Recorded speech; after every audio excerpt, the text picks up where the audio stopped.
Attention to as well. AMS Osram, which has had a terrible run recently, and looks like the revenue line has beaten. That could be a little bit of a see a little bit of a pickup as well there. We're seeing maybe some sort of bottoming out in some of the European chip story. In terms of the tech names, we'll certainly look for a bit of whipsawing in that sector, because this time yesterday, we were all weighed down by doom and gloom around Meta. Today's a different story from the likes of Alphabet and from Microsoft. So NASDAQ futures are higher. Where will that leave the tech sector, which was on the back foot yesterday, down by just over 1% in Europe? So European equity markets just opening up then. The FTSE 100 is pretty flat, but just out of the gates this morning, waiting for others. So the DAX is open now, up by 0.1%. In terms of where we are across these European equity markets then, seems, yes, we are getting that bounce back in technology. So it was one of the sectors under pressure yesterday. That was the Meta effect.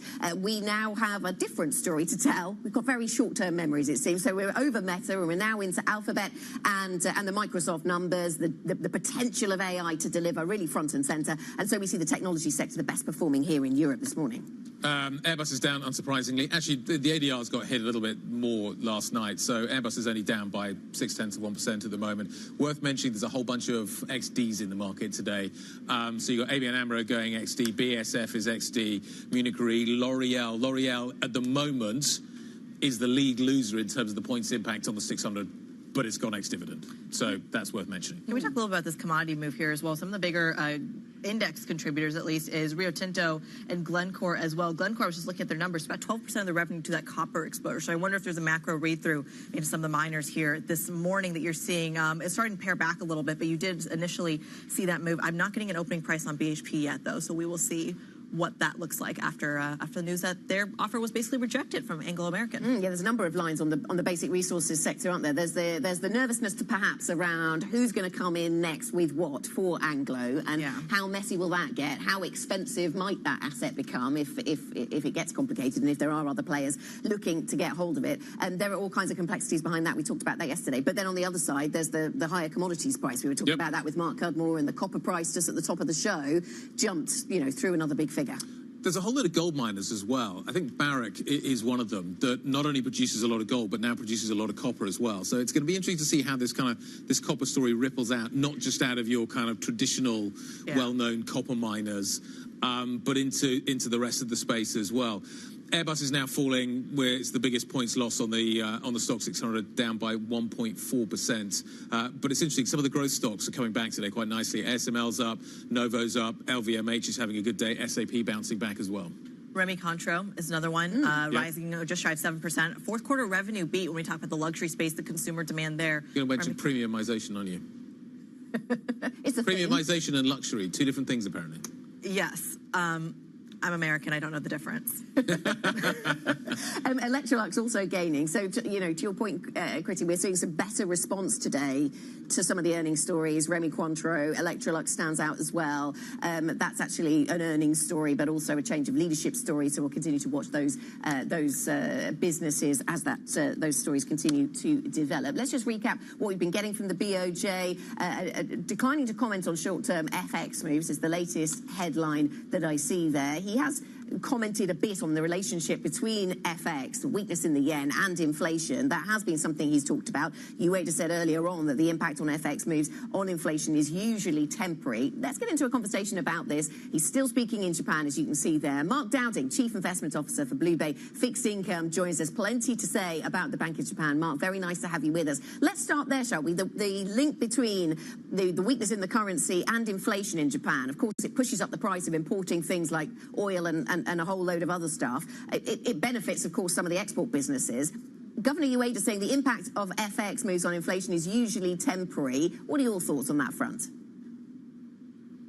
What I think we're seeing in Japan is that inflation expectations are on the rise. I think for many years, what we've seen in Japan across society has been a pretty depressed mindset, expecting prices to stagnate and to drop. But what we're really witnessing in Japan is the fact that we've now had a couple of years or more of inflation above 2%. And I think the idea of inflation is becoming more normalized. So I think the governor is wrong here. I think that if we do see a further overshoot in inflation, this is bleeding back into inflation expectations. Remember, we've just had a wage round where wages have needed to go up more than 5%. The labour market's very tight. That'll be feeding back into wages as well. So we really do see this engine between sort of wages and prices really connecting here. And weak FX is really feeding into this. So I think the BOJ has been consistently wrong on underestimating inflation. It's going to be continue to be sort of wrong on its inflation forecast, because inflation is going to keep surprising them to the upside. And I think the FX is an important engine of that. Okay, and just to recap where we are on the FX, 156 is where we trade on dollar yen. So the yen continues to weaken. Mark, if you think that yen weakness is going to snap at some point, are you pushing out further into the future the time when that happens, given the strength of the US economy, to some extent exceptionalism, and the persistence, therefore, of those interest rate differentials? Does that point at which the yen snaps higher, I mean, does that get pushed out? I think it certainly does. I think that in FX terms, what you're looking at is the ratio of carry relative to volatility. And at the moment, the carry advantage is way too generous. And so, in a way, investors incented to carry on selling the yen if that sort of policy gap is not closing. So obviously, with the sort of US rate expectations moving since the start of the year, that has really exposed Japan, left it in a difficult position. In a sense, it feels like sort of Japan has been out there almost praying for a US recession, praying for US rates to come down, but they're not. What we really need to see is the BOJ really adjust to that reality. But at the moment, it feels like the BOJ are slow to come to that game. In our sense, we do believe that they're now behind the curve, and they'll probably look back at this as potentially a bit of a policy error. But I think that will become clearer as inflation sort of moves higher. Mark, you say that the Fed doesn't look like it's in the business of cutting rates. I would now price for December. Does December seem reasonable? Are we going to see any rate cuts this year? Yeah, so on the Fed, I think it's certainly a very open question. The economy remains strong, but intrinsically, I would say that having been in DC recently, there is a clear sense that I think that Powell would like to cut rates if he's got any chance to do so whatsoever.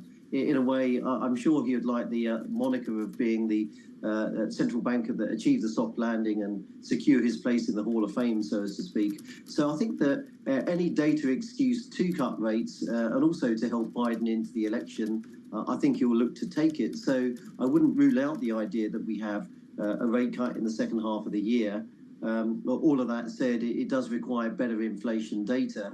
But just on that particular point, one of the things that we had been highlighting a few months ago, we thought that the seasonals on inflation data in the US were quite problematic in Q1. They do look a little bit better to us in Q2. So not the core PCE data today that we'll see, but maybe in a month's time, in 2 months' time, the data could look a little bit more friendly. So I wouldn't be closing the door on that possibility just yet. But if the data remain as they are at the moment, are we in a position where the market will regard any early rate cut from the Fed as a policy mistake, i.e. the danger is that inflation becomes more embedded and you see a bigger move at the long end? Yeah, I think in many respects, it's you do need the data to change to justify a rate cut. As I said, I think that Powell would like to cut, but he kind of needs the data to cooperate, and it's not at the moment. The truth of the matter is the U.S. economy is moving ahead very nicely. I know that we had a weak GDP print yesterday, but that was a bit of statistical quirk that I'm very confident will end up being revised away. Many other economic indicators continue to look very robust in the U.S. I think in terms of the trajectory here, the baseline really is for rates kind of going nowhere. I do think the bar to a rate hike, though, remains very high. I think there'll be a real reluctance to raise rates again ahead of the election. I think inflation would need to get a lot worse for that to be on the table. So I think broadly speaking, it's staying as we are, higher for longer. But certainly what we seem to be seeing at the minute is the economy is coping A-OK with rates at this sort of level. Mark, how are you viewing Japanese assets, though? Is the short JGB trade still at play in terms of being a hedge? Is the Japanese yen still offering that kind of value as a part of the carry trade? Do you even want exposure to Japanese assets right now, given the real lack of action from the BOJ? Well, yes, actually, you really do want exposure to Japanese assets. On the fixed income side, you want that exposure to be on the short side. Being convinced that inflation is going to be moving higher, being convinced that the BOJ is behind the curve. I think being short JGBs continues to be a very compelling trade to run. I continue to look at that through the lens of something that looks very asymmetric. The likelihood of yields rising is far greater than the likelihood of yields going down at this particular point. And actually, the cost of carry in being short JGBs is very little. So this is a position you can sit on, and you should be sitting on, having strong conviction that eventually yields go higher. But by contrast, you should be looking at Japanese equities and be saying, this looks great. I mean, Japan is reflating. Things are changing in Japan. There's a very bullish reflation stocks. I mean, pick your number on the Nikkei, but it's certainly a big one to the top side. And certainly I would have thought that this is a stock market that will continue to outperform peers. And I also think that it's interesting when I'm in Tokyo, as I was recently, meeting a lot of Japanese colleagues. A lot of them have lived in this lost generation that for a time almost gave up hope about the future. But there's a real brightening of sentiment. All of my colleagues that I know are now looking to buy Japanese stocks, buy property. They're trying to convince me to buy a condo in Tokyo as well. I'm not sure I'll be doing that, but I certainly am bullish on the stock trade. But when it comes to the FX, leave that alone for the time being. There'll be a moment when you want to buy the yen as a currency because it's really cheap, but now is not that moment. Well, I can't ask you about Tokyo real estate, admittedly, Mark. I haven't looked into it myself. But I do want to ask you about the oil price here. When we're talking about that imported inflation coming into Japan, how much of the oil story is a leading indicator? So, look, oil prices are being governed by their own dynamic, right? And so I think that the fact that we have the elevated geopolitical risks and situation in the Middle East is going to keep certainly a floor under oil prices, if not sort of pose an upside risk there. So I mean, the dynamic on oil is the dynamic on oil. The fact that oil is a dollar price commodity means that in Japan, which is very dependent on energy imports in terms of oil, when you translate that into yen, it means that energy inflation is going to continue to be a theme in Japan this year.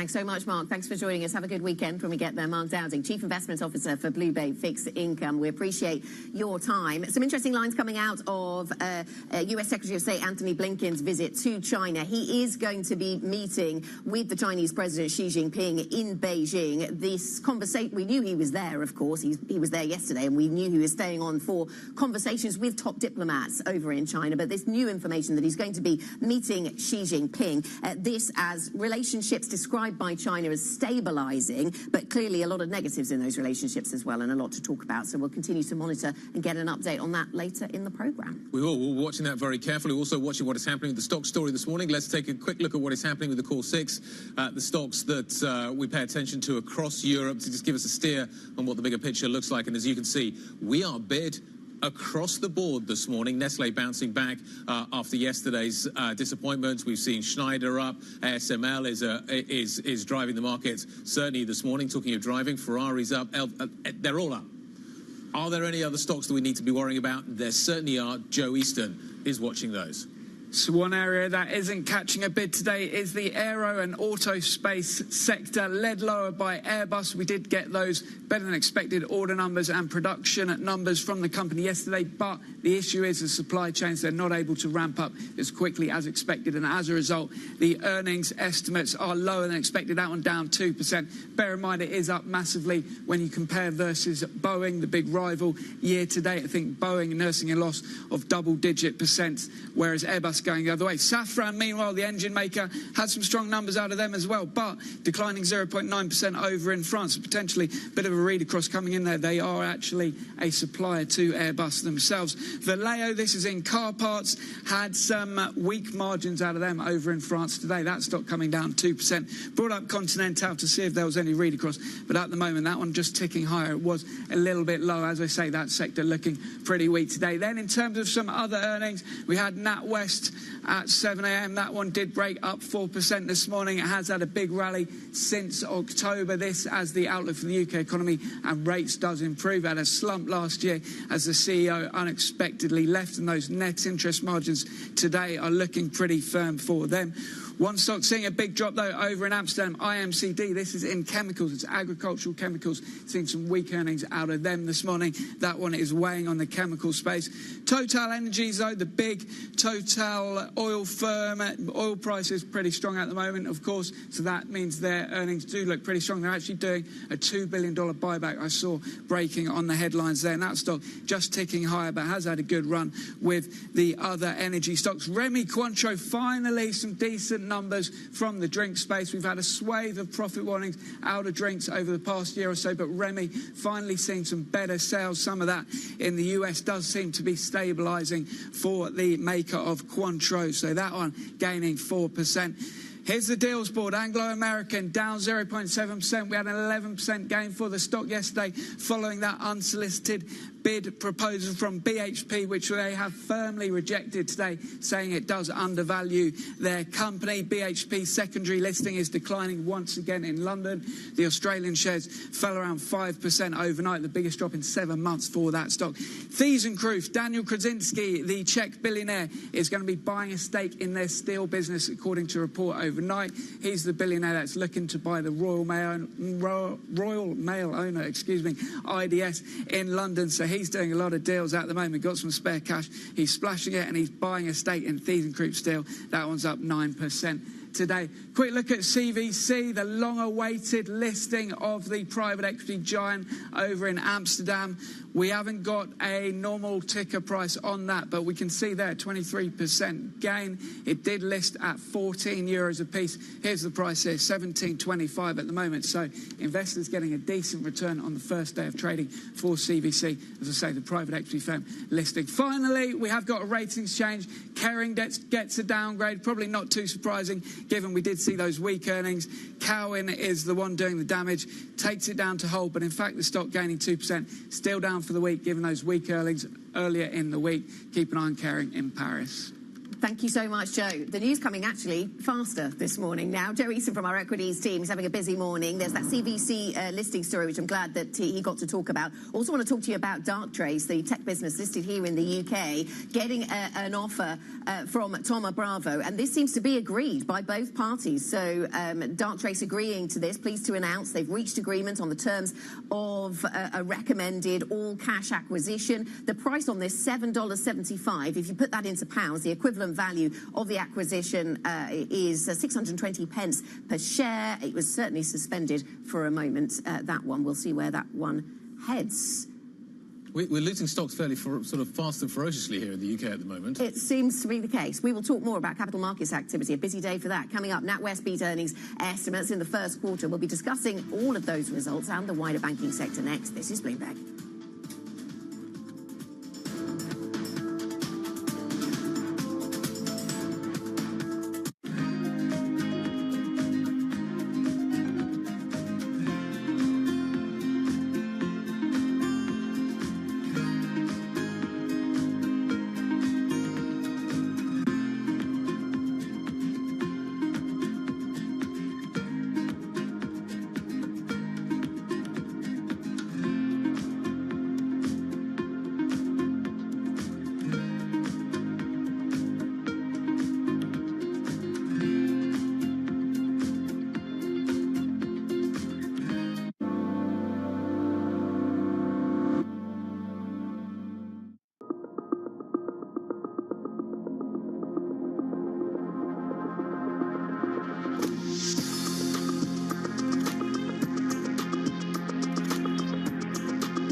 This is Bloomberg. Bloomberg Surveillance covers the latest in global markets and the political events that influence your world. Join Jonathan Farrell, Lisa Abramowitz, and Anne-Marie Hordern only on Bloomberg. Context changes everything. Bloomberg has enhanced search on the terminal to deliver what you need when you need it. Now, you can simply type phrases in everyday English in the command line. Compare financials. Find people. Analyze markets. You can enter phrases or ask questions. What do you want to know today?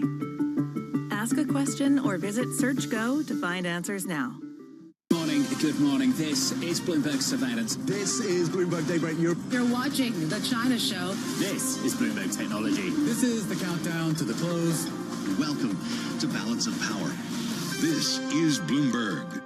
Welcome to the world of decentralized finance. With a surge in Bitcoin, you have crypto stocks also surging. Bloomberg's covering all things crypto, the people. This is a political attack, and we must hold our elected officials accountable. The transactions. Really a record-breaking moment. Bitcoin is the exit strategy. And the technology. Awareness is going to grow, and these things grow the overall industry. Crypto as an asset class is here to stay. Bloomberg Crypto, Tuesdays, only on Bloomberg.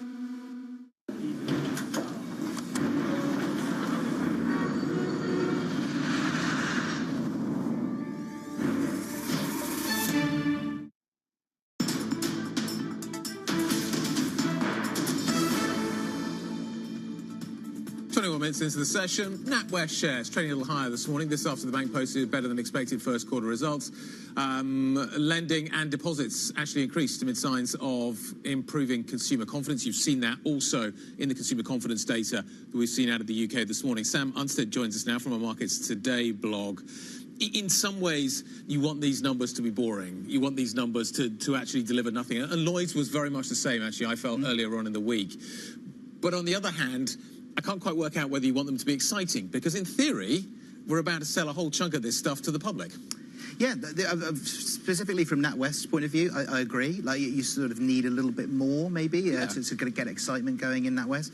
I think their results today, you know, they were coming in with, I would say, slightly lower expectations than you had for Barclays and for Lloyd's, because their net interest margins have been under a bit more pressure. Yep. And actually, for all those banks, really, the expectations have been relatively low because activity in the mortgage market's been a bit lower, higher redemptions, more people paying back their mortgages, and then also that move over to savings accounts has sort of weighed on margins a bit. So this quarter, next quarter, probably not going to provide too much excitement. but then it's later in the year when hopefully that will turn out. Yeah, and there's a lot of volatility in our expectations around when we get cuts from the Bank of England, and that's playing havoc, no doubt, with the expectations that these banks have for their own net interest margin. I mean, we had that conversation with Venkat yesterday over at Barclays, where he's saying, we were on a 90 basis point round trip. We saw those yield expectations coming down and then back up again. There's a lot of volatility in here. There is, and actually, there's an interesting comparison with Barclays. So Barclays is a smaller mortgage lender, still a major one in the UK, but smaller than NatWest is, and much smaller than Lloyd's. And those extra volumes mean that you do get a little bit more weakness. And actually, Barclays, their UK part of the business, did extremely well yesterday. So it seems like they're doing better on being a bit more selective about their lending within this environment where margins are a bit more under pressure, volumes are a bit more under pressure, and overall, it's just sort of they're kind of waiting, as you kind of allude to, Anna, for those rate cuts to come potentially in the second half of the year. Okay, Sam, thanks so much. Sam Unser from our Markets Today blog, covering all things UK for you on that blog. You can find that blog by going to the Bloomberg UK website, or you can type TLIV Go onto the Bloomberg terminal. So NatWest, a feature of that conversation. We need to talk about technology as well. We certainly do. Strong AI demand has been cited as a key driver for positive earnings for Microsoft and Alphabet. The CFOs of both tech giants expressing optimism in their earnings calls. We are very pleased with our financial results for the first quarter, driven in particular by strength in search and cloud, as well as the ongoing efforts to durably re-engineer our cost base. In FY25, that focus and execution should again lead to double-digit revenue and operating income growth. To scale to meet the growing demand signal for our cloud and AI products, we expect FY25 capital expenditures to be higher than FY24. For more, let's get to Bloomberg's Alex Webb, who joins us with the latest on tech, and we'll throw into the mix Darktrace as well, which is another interesting story this morning. Firstly, on the big US tech names then, Microsoft and Google, how real is the AI revolution looking after these results? I mean, at this stage, it's starting to look pretty real, like a decent chunk and growing chunk of the growth at Microsoft Azure at its cloud business is now coming from AI. That's, a consequence of the massive investments they put into data centers. That money's obviously been going to NVIDIA, a lot of it. And at Google, the cloud business, which had really been the laggard behind AWS, Amazon Web Services, that is, and Microsoft Azure, it is now really starting to make meaningful money for Google. The expectation was for $600 million or so of profit from the cloud business in the most recent quarter. In the end, it was actually $900 million, so a fairly decent beat. As far as the enterprise is concerned, there seems to be some real AI adoption happening. When did Darktrace list? 2021. Not very long ago. It's now been taken out by Thoma Bravo. Is it because it's a great business or because it's very cheap? I'm trying to work out what the answer is. Well, actually, it's still quite a long way up on its IPO price. But the thing that I find quite interesting, it listed in the UK. There is a very simple path that if you're a private equity firm, then you maybe take that listing in a few years' time to the US. There was a slight overhang, of course, with Darktrace that made it harder to list in the US because one of its big shareholders was Mike Lynch, right, who is in a certain amount of legal difficulty in the US. There was some suspicion that maybe he didn't want his shareholding to be subject to US seizures, perhaps, if it was listed there. So by taking it private here, Thoma Bravo considered it for a few years. They don't spend actually a huge amount on R&D when compared to some of their peers. Cloudflare has a far higher spend on R&D. Some people therefore suspect that's why its tech might be a little bit better. They could do that for a few years, take it public in the US, and benefit from the higher multiples at which US stocks tend to trade. A juicy one. Alex Webb, we thank you so much for walking us through some of the big tech names, plus, of course, the IPO story. And we continue the IPO story coming up. A French study by former Bank of France Governor Christian Noyer calling for urgent action to deepen European capital markets. That exclusive interview next. We're going to ask him what he recommends, how they fix the problem, maybe even his reaction to the fact that one of the biggest private capital deals this morning are happening in Amsterdam and not Paris. All that coming up next. This is Bloomberg.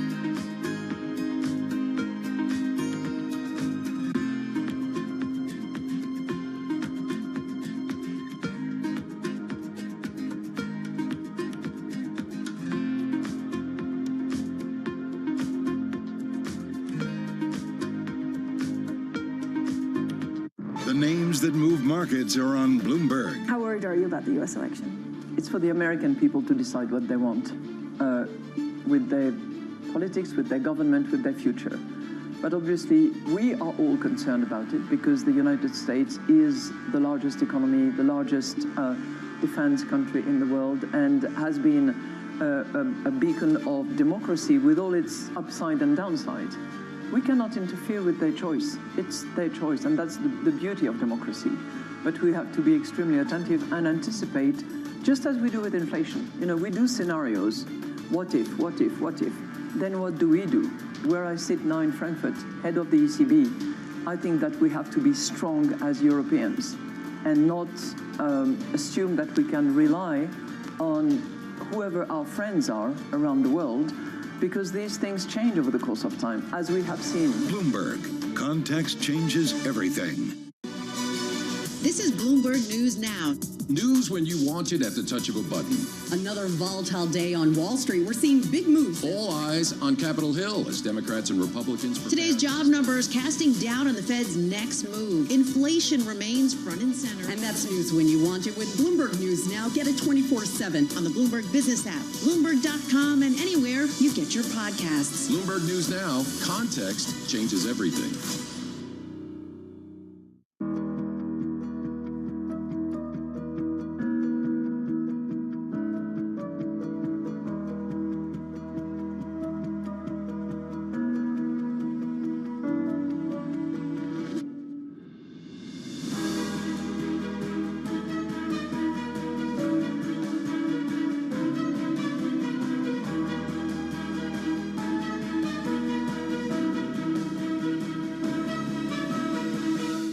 In a multi-trillion-dollar industry, there's a lot of ground to cover. Bitcoin ETFs rubbing elbows with the big dogs. This frenzy has engulfed the entire world. We'll show you what's happening in ETFs like no one else. Bloomberg ETF IQ, Monday on Bloomberg.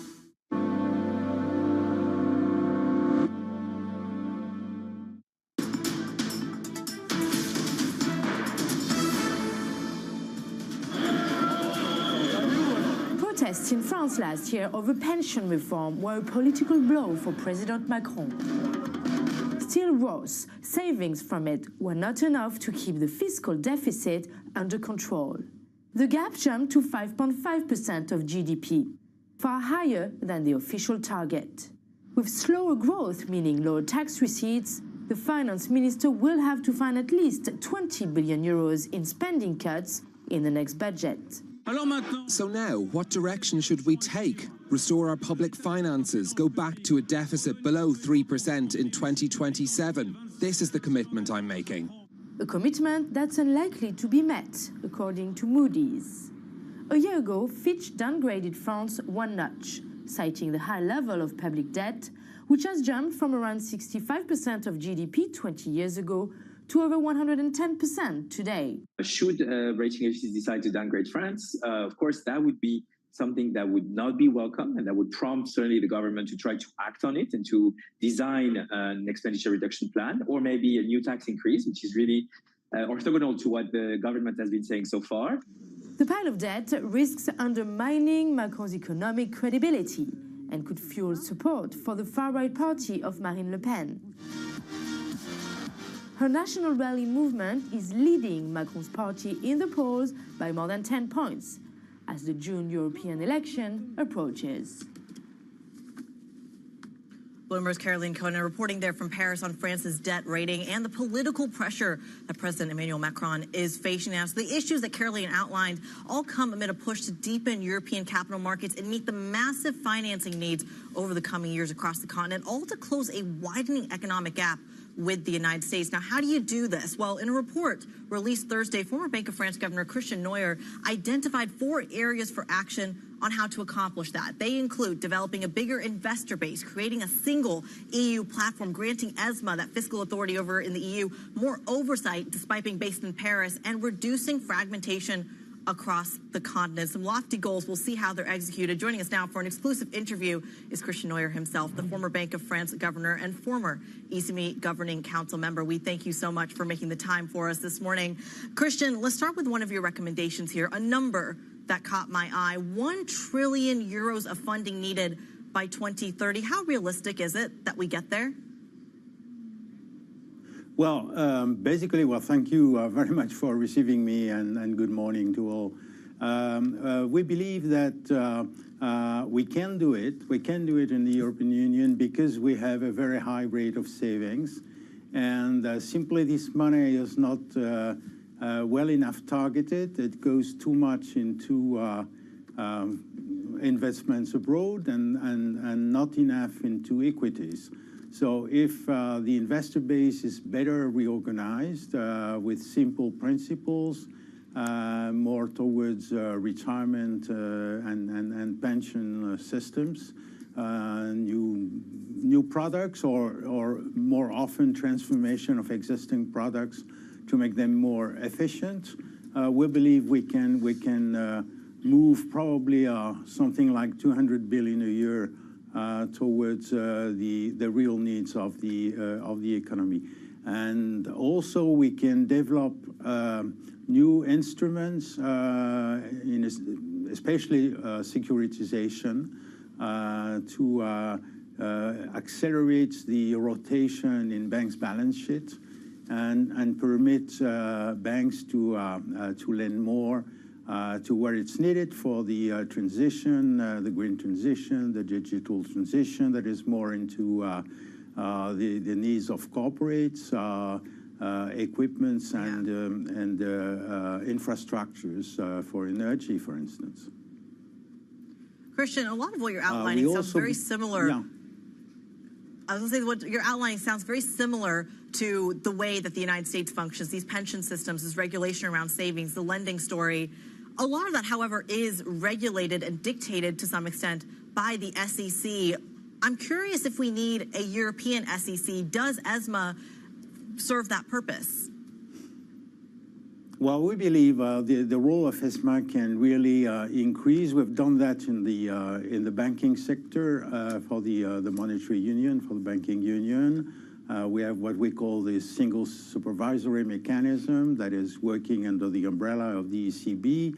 And we believe that ESMA could really enhance its role. It's probably not saying that all the national supervisors will disappear. They have not disappeared in the supervision of the banking sector. But ESMA should really be the driver, the head of the single supervisory system.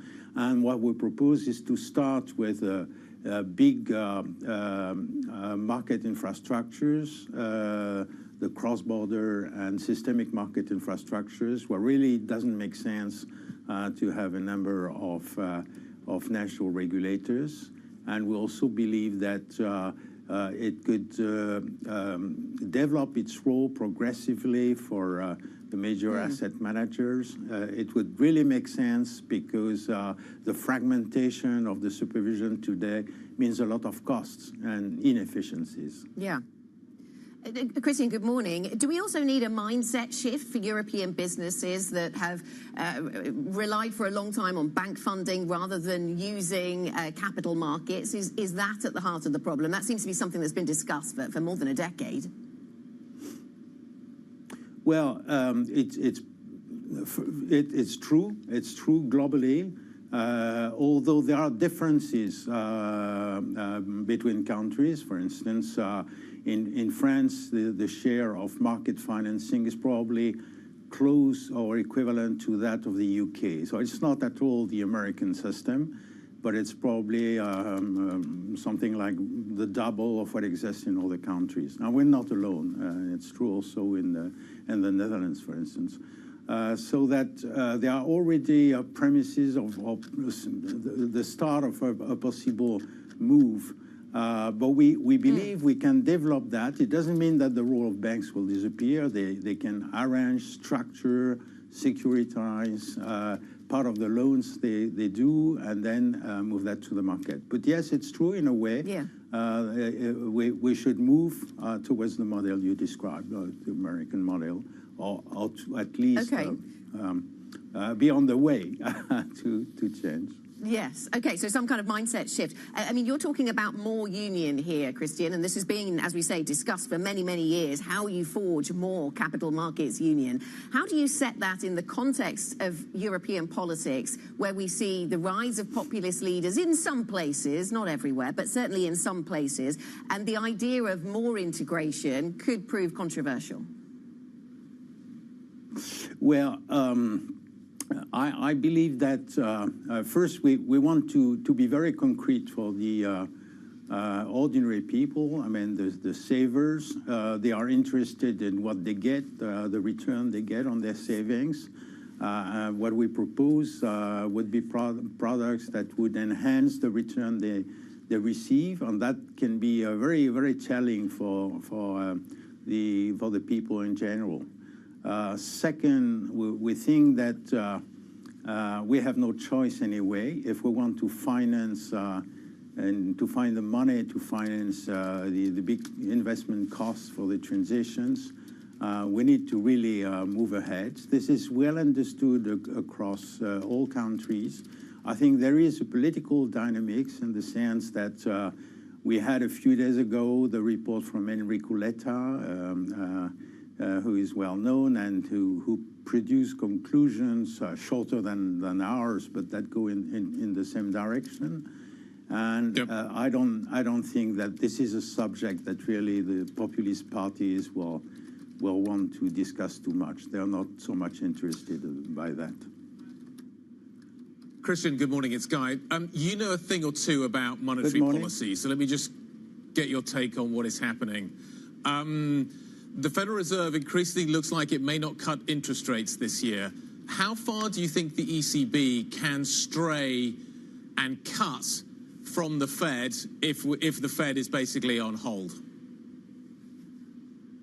Well, I think, the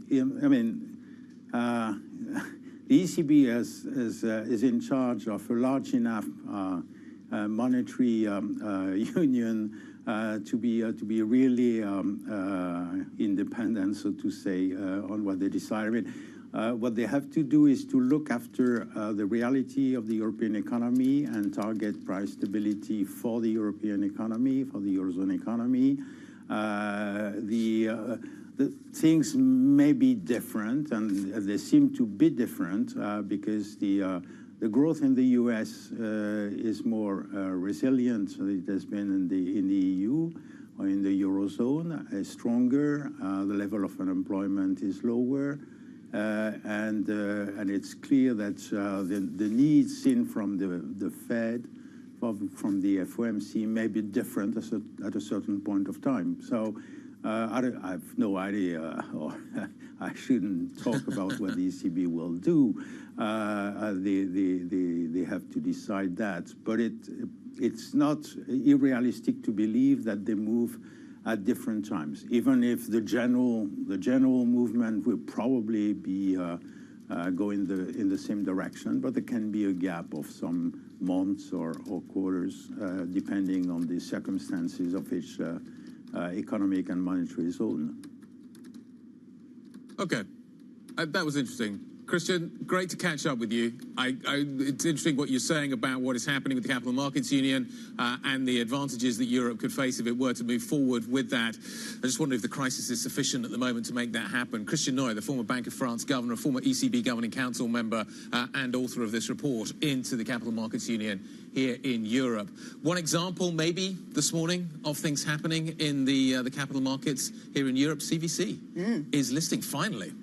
2 billion euros. I think this is so fascinating. This is a private equity firm, essentially, that is going public at an IPO at a time when IPOs themselves are not getting that much traction to begin with, let alone in Europe. So now to see them not only list in Amsterdam, but do it with a €3 kind of increase on their stock price, I think it's pretty substantial. They, I think they were initially poised for about 14 euros per share. Now trading much, much higher than that. Yeah, up by 21% on the day. Yeah, this ties into early signs of recovery in capital markets activity. We've seen M&A from Dark Trace just this morning, Anglo-American yesterday. We spoke to CS Venkatakrishnan from Barclays yesterday. He was saying we are seeing the early signs of that uptick in capital markets activity. He wants to see another quarter or two, but he sounded hopeful. Yeah, I would maybe differentiate between what's happening with Darktrace being taken out, which feels like it's actually the exact opposite of what you maybe want to see here in Europe, i.e. Darktrace is being... I was meaning more money for bankers. Oh, well, that's...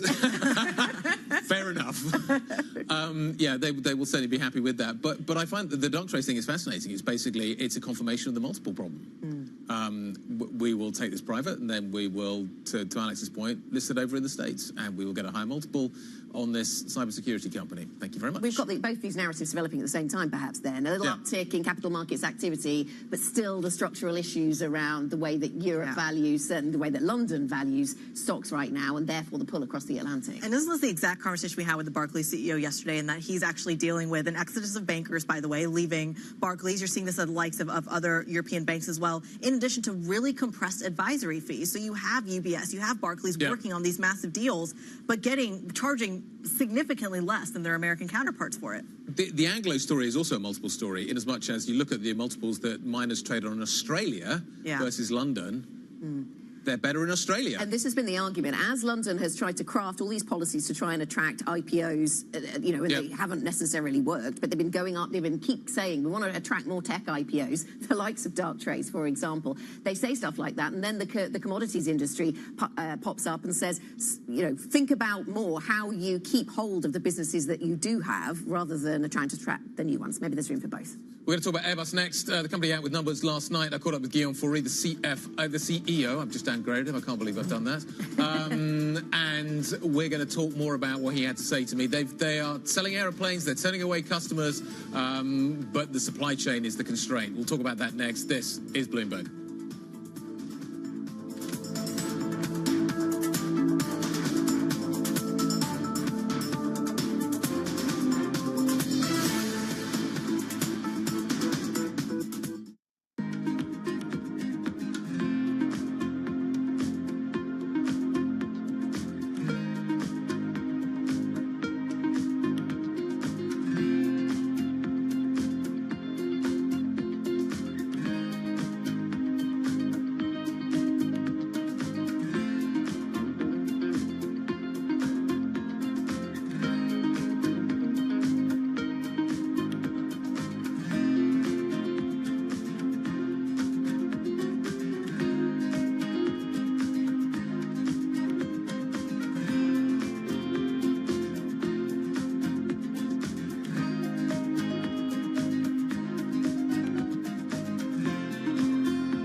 Operating in a very volatile environment. So JetBlue has a very large presence here in New York, and there are air traffic control challenges. And so we've had to overinvest in hiring excess crew members and building flexibility into our planning process. And so over time, we hope to wean some of those investments back as the operating environment around us stabilizes. We made the decision early on that we were only going to invest internally on key differentiating technologies, and clearly the powertrain is the key differentiating technology. So our investment is a recurring investment with respect to the powertrain team, the battery team, which is part of it, the engine team, electric engine team, which is part of it. And we also have a lot of non-recurring costs with the other components because we're not developing those internally. We're using the existing aerospace defense supplier base for most of the other components. We invest a lot in the offices, that you feel home, that you can actually be at your best yourself, and people work very differently. We take a lot of input from the sports world, actually, the athlete spirit, right? Building a sports team that can perform at the best, but also talking a lot about the explorer spirit. How can we really tap into new things, continue being disruptive? We have 80 different nationalities at On. It's very important to have a diverse team because we have a very diverse landscape of customers. Bloomberg covers the world with unmatched reach and resources. From more than 120 countries, the moment news breaks, 24 hours a day. Bloomberg, context changes everything. Why Why do the biggest names in business choose Bloomberg? That is a great question. It's a great question. Great question. Great question. Best question I get all night. Bloomberg, top experts, great questions.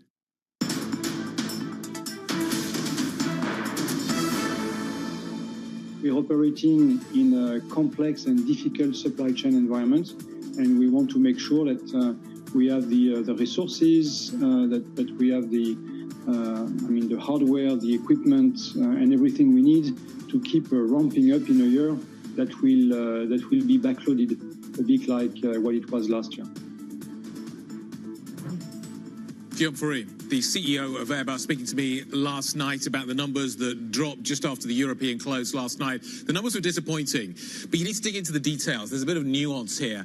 Airbus is effectively turning away customers at the moment. It has so much demand that it's ramping up its production. Ramping up production means more inventory, which is hurting the cash flow story. Its costs are higher. It's still struggling with the supply chain issue that is a hangover from the pandemic and persists. Other businesses, other industries have largely solved their post-pandemic supply chain problems. Aerospace has not, and this is an ongoing problem. At the same time, you've got Boeing obviously struggling, therefore you're seeing even extra demand coming in for Airbus. So it's a kind of good news, bad news story, and the kind of market reflected that last night. Bit of disappointment for investors. Bloomberg's Benedict Campbell joins us now, leads our aerospace coverage. We've seen both Boeing and Airbus reporting this week. Very different problems. Let's talk a little bit about sort of Airbus, Boeing, compare and contrast. What stands out between these two businesses right now? One is really struggling, but ironically, so's the other.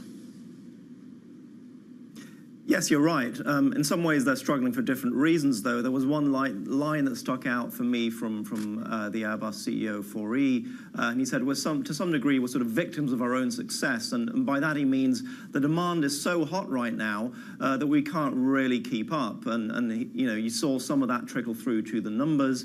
They have to build up inventory. They have to prepare for the higher build rate. That was announced yesterday on the A350 wide body. They're going to 12 a month in 2028. All those things cost money, and that's money that's rushing out of the earnings in the first quarter. So as you say, first quarter a little bit messy. They missed on the earnings, they missed on the sales. Stock's down a bit, but if you look at the shares, they've had a pretty good run this year. And then if you look across at Boeing, who reported on Wednesday, much greater problems there. Huge cash drain, really big losses at the commercial business. And then just sort of the icing on the cake for them was for Moody's to come out later in the day and say, we're now cutting a rating by one level. They're just hovering above junk at this point. So the problem's far more pronounced at Boeing than they are at Airbus at this stage. Well, as you point out, but Airbus also has a couple of pain points. Can you walk us through some of those? Well, as Guy said, supply chain is still one of the big issues. Faury spoke about that at length yesterday in the interview, in the TV interview, and he said, look, we've not been able to get the people back who left us during the pandemic. This is a highly specialized industry. This is a company that is really ramping up. They're building a lot more A320s than they were a couple of years ago. As I said, they're going to 12 on the A350. During the pandemic, they barely produced a handful of them a month. So they've sort of tripled output of a very complex product. And all of these things are a strain. He did say yesterday that we are keeping a very close eye on our suppliers. And where there are issues, we come in and we help. We help with resources, we help with teams. And where we have to, we might even help with money. He didn't lay out any examples, but this is sort of shows that the issues go not just to Airbus, but really to the supply chain, which remains very strained. Talk to me, Benny, about the Spirit Aerosystems business, because Boeing clearly trying to buy this business at the moment, but parts of it supply Airbus, and Airbus might want to hold on to those. There's a lot to think about in this complex relationship between these three. That's right. So we heard from the Boeing CEO, Dave Calhoun, on Wednesday, and he sounded very optimistic about reintegrating that business. So Boeing used to own Spirit. Now they want to buy it back because of the issues at that supplier. They want to gain control again. And he said, we can get this done in the second quarter. And interestingly, yesterday, Guillaume Faury said, well, actually, not so fast. The body language from him was more like, we're at the beginning of this process. He did say, we don't want to hold anyone hostage here, but they do have the cards in their hand. If they play hardball, they can make life difficult for Boeing. The assets that Spirit has that they're interested in, you know, some of them are problematic. So they have some interest in dragging this out a little bit, shall we say, and not to sort of play nice with Boeing. So whether Boeing can get this over the line in the second half, in the second quarter, we don't know. Very different sort of language coming out of the two companies yesterday, so one to watch. Benny, thanks so much. Bloomberg's Benedict Camel joining us there on the aviation sector, of course. One big geopolitical focus for us today is US Secretary of State Antony Blinken, who's in China. He's going to be meeting with the Chinese President Xi Jinping in Beijing. That was just confirmed within the last couple of hours. It comes as China's top diplomat Wang Yi warned Blinken that problems are mounting between the two countries, even as relations do stabilize. He delivered that message as the two met in the Chinese capital. The China-US relationship is beginning to stabilize. Across the areas, our two sides have increased dialogue, cooperation, and the positive side of the relationship. This is welcomed by our two peoples and the international community. But at the same time, the negative factors in the relationship is still increasing and building. And the relationship is facing all kinds of disruptions. All kinds of disruptions then this relationship faces. Bloomberg's Ian Marlowe joins us. He's there. He's covering Blinken's trip. He's on the ground with the US Secretary of State. He's on the phone as part of that trip. Ian, what more do we know about Blinken's meeting with Xi Jinping? That's part of the positive side of this delegation, I suppose. The fact that conversations are happening, and they're happening at a very high level. Yeah, exactly. This meeting was only just confirmed about an hour ago. This is kind of the capstone to his trip here. The first part of the trip was a little bit more public-facing, a little bit more, trying to show a human side, going to basketball games and things like that.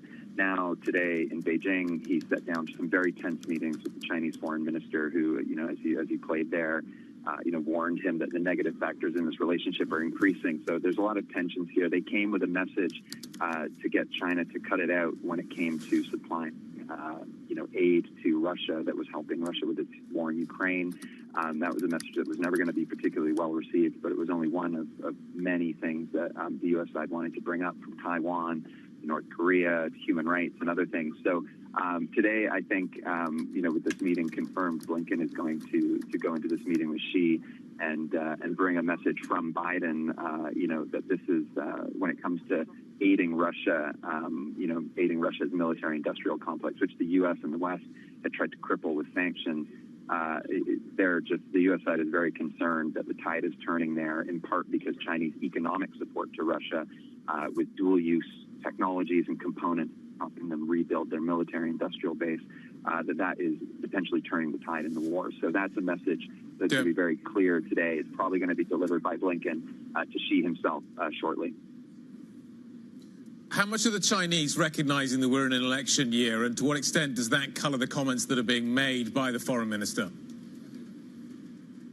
Yeah, I think the Chinese are obviously close observers of the U.S. political system. They know that, that the administration is under pressure to talk tough, but also acting tough when it comes to threatening new sanctions on steel and aluminum, vowing a probe into Chinese shipbuilding and other things. So I think they realize there's heat there on the U.S. side, but the Chinese side also faces a bunch of domestic challenges, from the economic slowdown to being warned by Europe and the U.S. on exporting industrial overcapacity. So they don't have so much wiggle room to retaliate, but there's a host of issues where they could retaliate. There's also this the TikTok ban that's that was just passed in the States. So there's a lot of stuff ricocheting around, and a lot of certainly something we're going to be keeping a very close eye on. Bloomberg's Ian Marlowe in Beijing covering Antony Blinken's trip there as we start to see some of the rhetoric between the two nations really ramp up. That does it for markets today. The Pulse is up next. Stick with us. This is Bloomberg.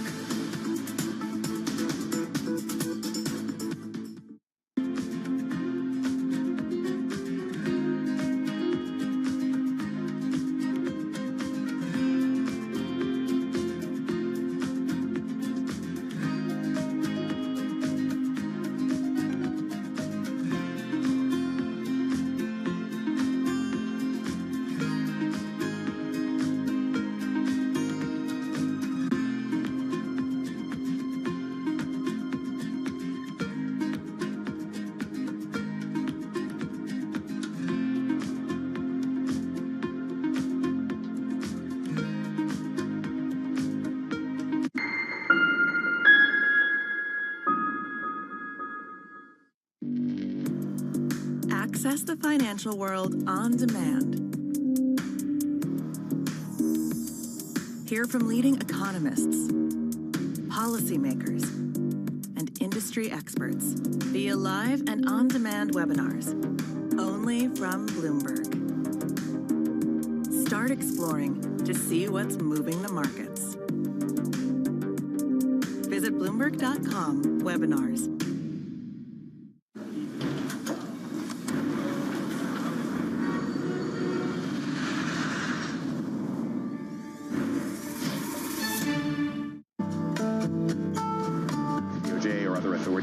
Could face bigger challenges next. It was going to keep Great World Cup. This is a 3 as the economic picture covering the intersections of Hollywood, Silicon Valley, and beyond.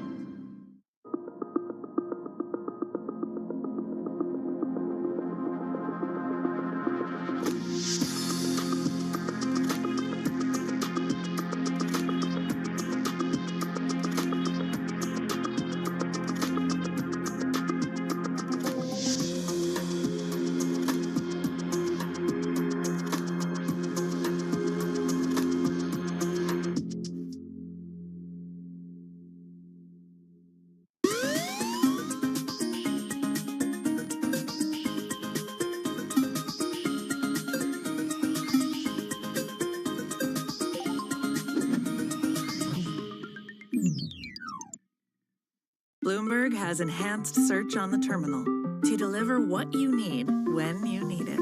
Now, you can simply type phrases in everyday English in the command line. Compare financials. Find people. Analyze markets. You can enter phrases or ask questions. What do you want to know today? Ask a question or visit SearchGo to find answers now.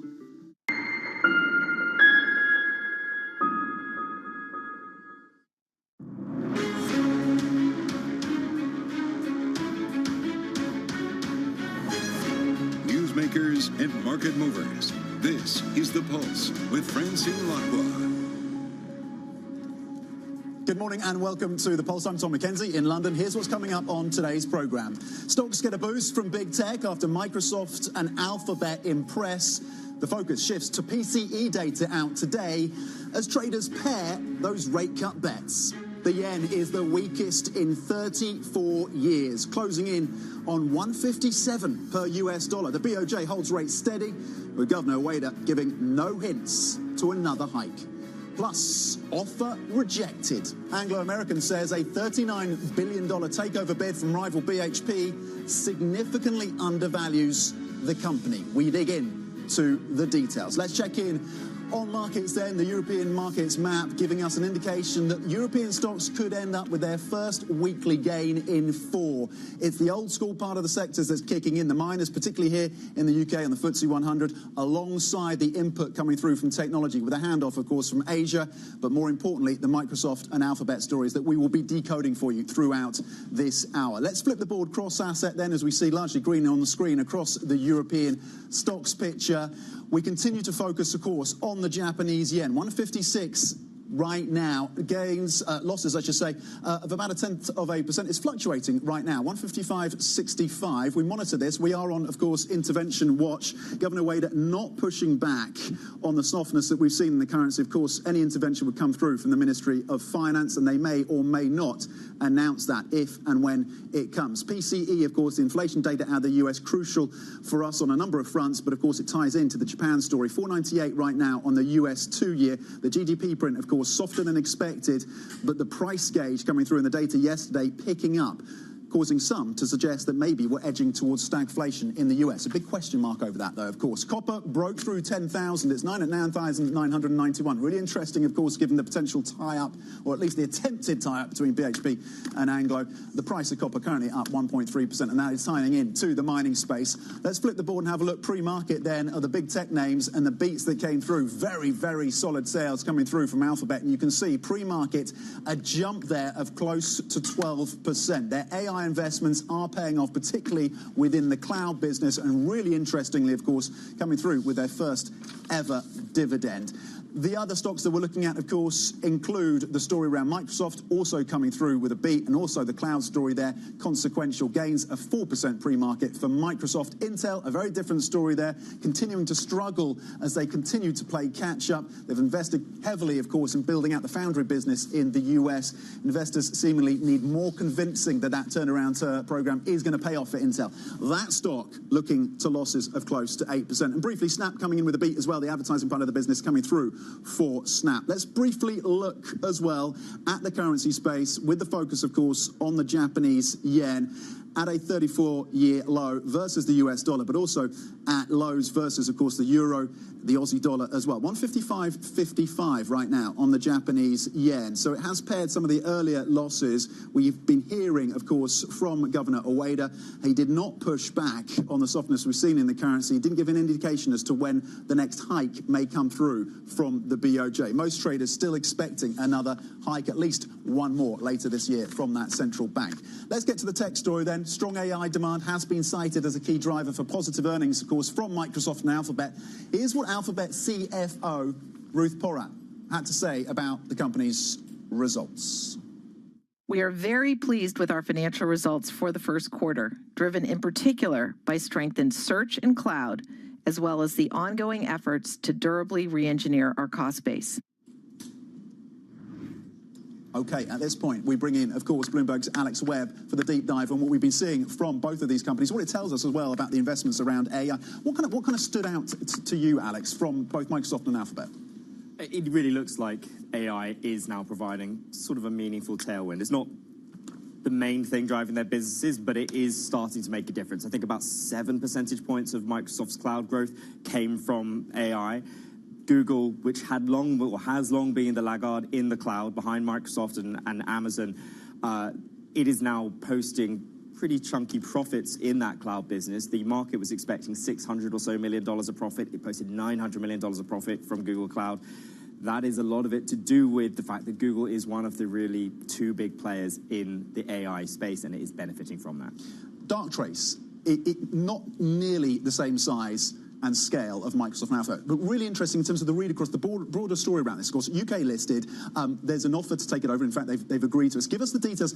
And I think for me as well, at least you can push back on this, but for me, it seems like it's another example of one of the crown jewels, we have a few of them, around tech in the UK being snapped up by a foreign buyer, this time from the US. Yeah, I mean, look, with Darktrace, when they went public, there was a bit of a conversation. Well, should they go public in the UK or should they go public in the US? And of course, their investor was Mike Lynch, who has been continues to face a certain amount of legal difficulty in the US. Some wonder whether that, therefore, informed the decision to list in the UK. So if you are a private equity firm, you can see a pretty clear path, perhaps, to generating return on this. You take it private for a few years. It also has very little leverage. It's a net cash position at the moment. So you could add a bit of leverage and then take it public in the US in a few years' time, where you benefit from the higher multiples of which certainly most tech stocks in the US are likely to trade. Okay, Alex Wade, thank you very much. On the Darktrace story, and of course that stock getting a big lift on the back of that news, agreeing to sell themselves to Thoma Bravo then, and of course the details around the Microsoft and Alphabet stories.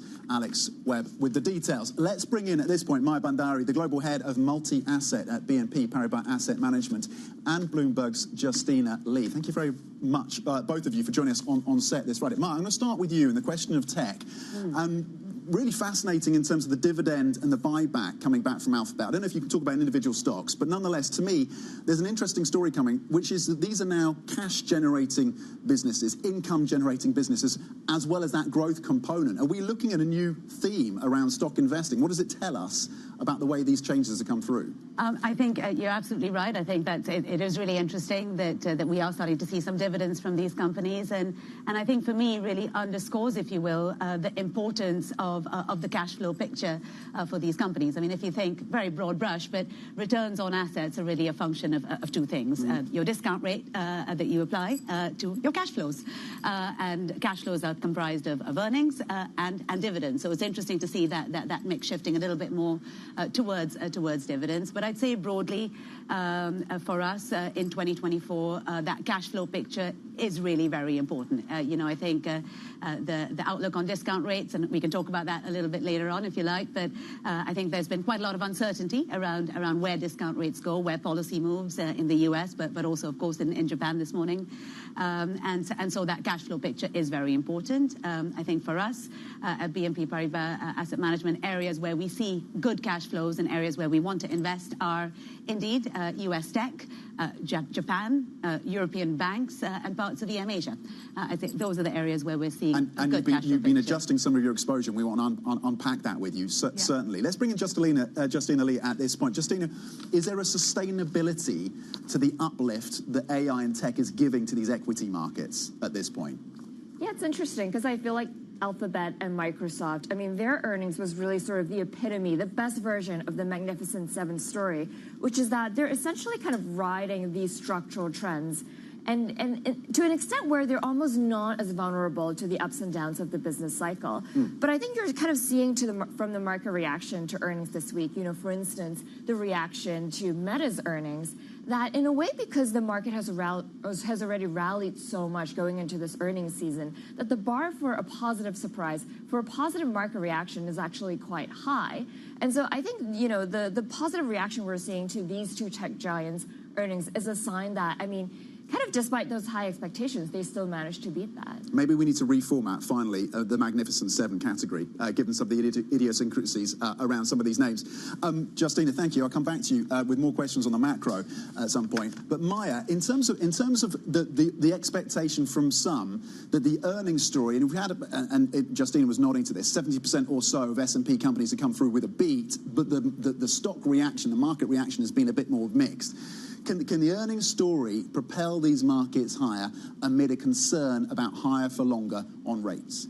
Well, I mean, I think you're absolutely right. I mean, not only have beats been rewarded, but I guess what's interesting is misses have been punished quite badly, and particularly in Europe. So I think to us that sort of emphasizes, if you will, the importance of those earnings coming through. As I said before, I think areas where we'd be looking for good earnings and earnings perhaps above the street, European banks, for example, right? I mean, we've got, is it 3%, 3.5% earnings expected this year? We think there's considerable upside prospectively to that, as we have a structural shift moving out of negative interest rates with good balance sheets and pretty attractive valuations to boot. Similarly with Japan. I mean, Japan has stood out to us really for the last 6-7 months as being one of the few areas where earnings at an index level have continued to rise, almost bucking the trend of other areas where earnings have been a bit softer. And important to say, it's been much more to our minds than just the yen. Okay, the yen has been a factor, but it's more to the Japan equity story than just softer yen. Justina, in terms of the market reaction, the repricing around the Fed, and the data yesterday out of the US was softer GDP, but prices continuing to pick up, 1.6% on GDP. The estimates have been for 2.5%, and then within that mix, the CPE, or the PCE number, I should say, picking up. And we have the official core PCE later today. Where are we in adjusting to that new narrative? Does the soft landing scenario that many had been betting on at the start of this year need to be sidelined? Yeah, and I think, you know, if you kind of dig beneath the surface, I think the results were maybe not as extreme as one might think. You know, for instance, like GDP was sort of like influenced by the lower federal government spending, and kind of the PCE was influenced by a lot of like non-market prices categories. But I think big picture, I mean, you can tell from how markets are repricing those rate cuts, right? I mean, they're just pricing them out, pushing them back and back. And I think so big picture, the story is still that inflation has been way hotter than expected. And so, and at the same time, economic growth has been way stronger than expected. But I guess, you know, it does kind of point to maybe a troubling trend that might have implications for the election coming up as well. I mean, if you do see kind of growth starting to slow, but inflation maybe not cooling as quickly. Stagflation is not a headline that Biden is going to want to see, and it doesn't look like he's going to benefit, at least at this point, according to the market pricing, from a rate cut, because that looks like it's not going to come through till December. That are the bets, of course, the election in November. Justina Lee, thank you very much indeed from our markets team, of course, breaking down what we've been seeing broadly across these equity markets, and of course the call there and the lines in terms of how we're repricing around the Federal Reserve. Maya Bandari from BNP Paribas Asset Management is going to stay with us, and we'll get more of her calls in terms of how to position in these markets cross-asset as well. Coming up, more volatility in the yen, of course, after the BOJ holds rates steady. We continue to monitor for possible intervention. That is next. This is Bloomberg.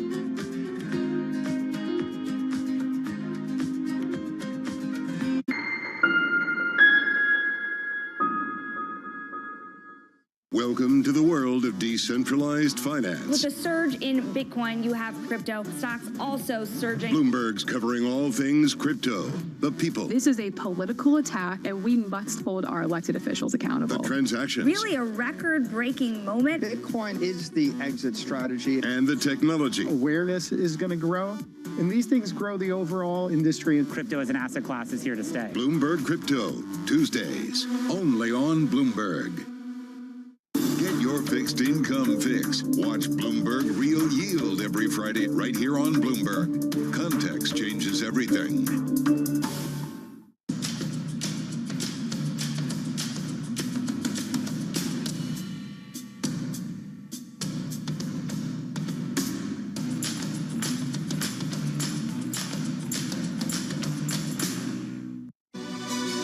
This is Bloomberg News Now. News when you want it at the touch of a button.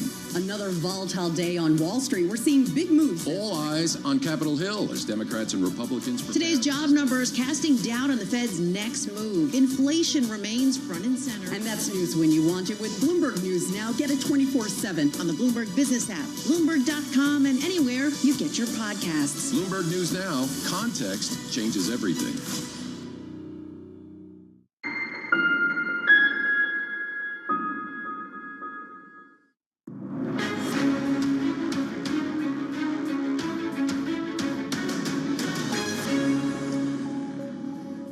Welcome back. So the Bank of Japan holding, of course, on interest rates. A dovish pause is the way that Bloomberg Economics have characterized it, and we did not get any sense from Governor Ueda in his press conference that he was going to push back on the weakness in the Japanese currency. 156.33 right now. It's been a little bit jumpy just in the last couple of minutes or so. A bit of volatility coming through from this Japanese currency. Of course, we continue to be on intervention watch. The call from Bloomberg is that 157.60 is the crucial line to watch when it comes to this Japanese currency. And of course, the inflation data out of the US later today could also be consequential in terms of where this currency goes from here. As I mentioned, the press conference, the BOJ's Governor Ueda giving no hint of further tightening. There have been expectations from some that they might start, for example, QT. That didn't happen.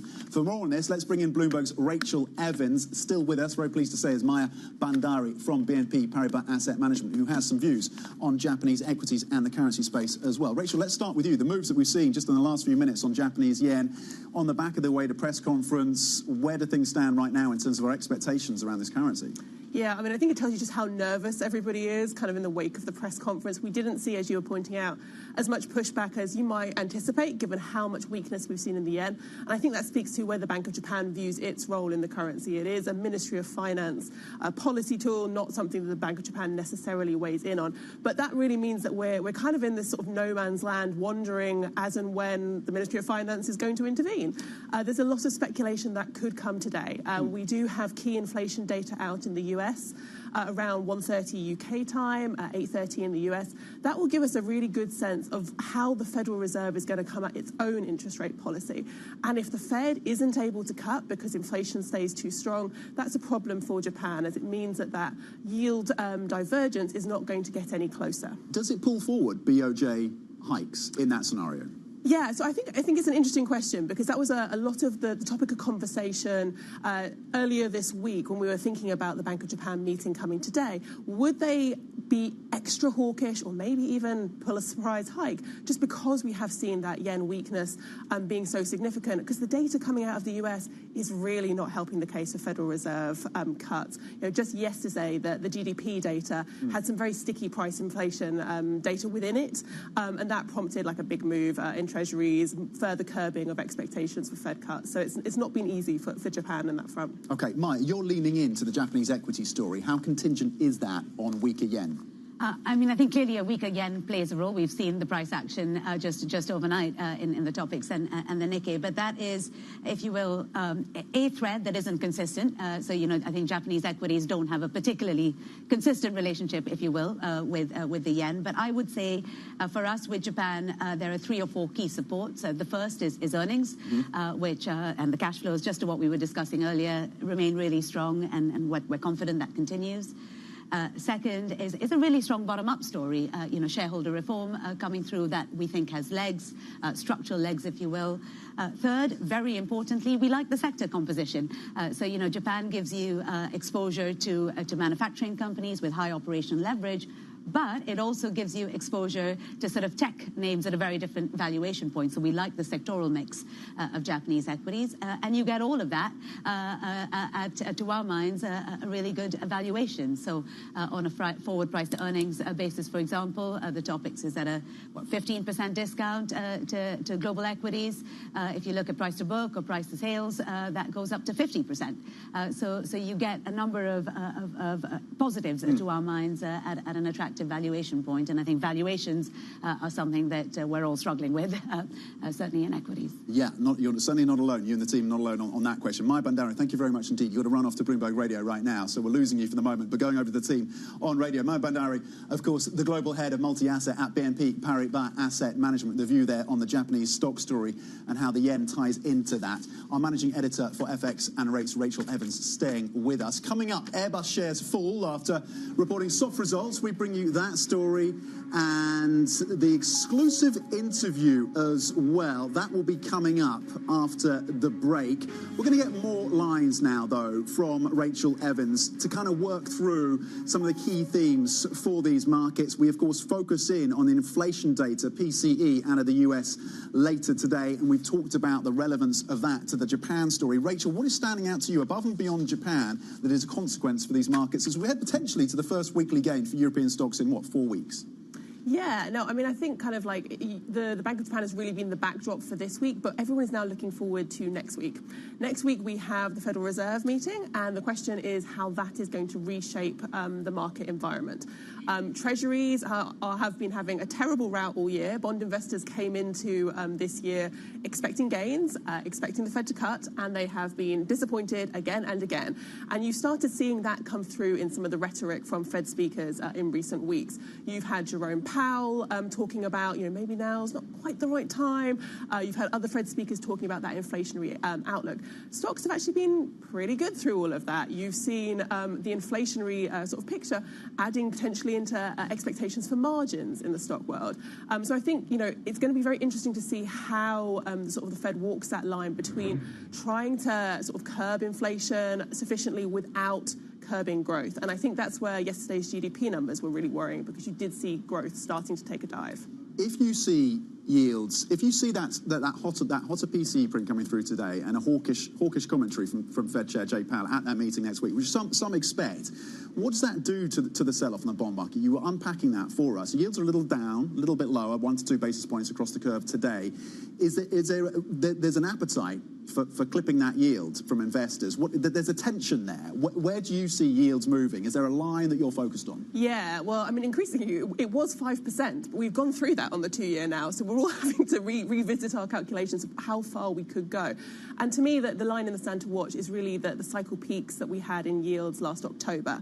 That's when we saw the 10-year going through 5% for, I think it was the first time in 16, 17 years, before it quickly reversed and we saw that nice rally into year end. That's where I'm watching. We're still a fair ways off that in the 10-year, but I think if we do see the data come in hot today, if we do see Powell basically saying that we may not get a cut this year, going from 150 basis points of cuts at the beginning of this year to 0 by the end of the year, I mean, that's a huge, huge swing. And I think, yields have backed up a long way, but they still could go a lot further. Rachel Evans, thank you very much indeed. Managing editor for FX and Rates on Bloomberg, of course. Plenty more coming up. This is Bloomberg.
Access the financial world on demand. Hear from leading economists, policymakers, and industry experts via live and on-demand webinars, only from Bloomberg. Start exploring to see what's moving the markets. Visit Bloomberg.com/webinars. Bloomberg Surveillance covers the latest in global markets and the political events that influence your world. Join Jonathan Farrell, Lisa Abramowitz, and Anne-Marie Hordern only on Bloomberg. Context changes everything.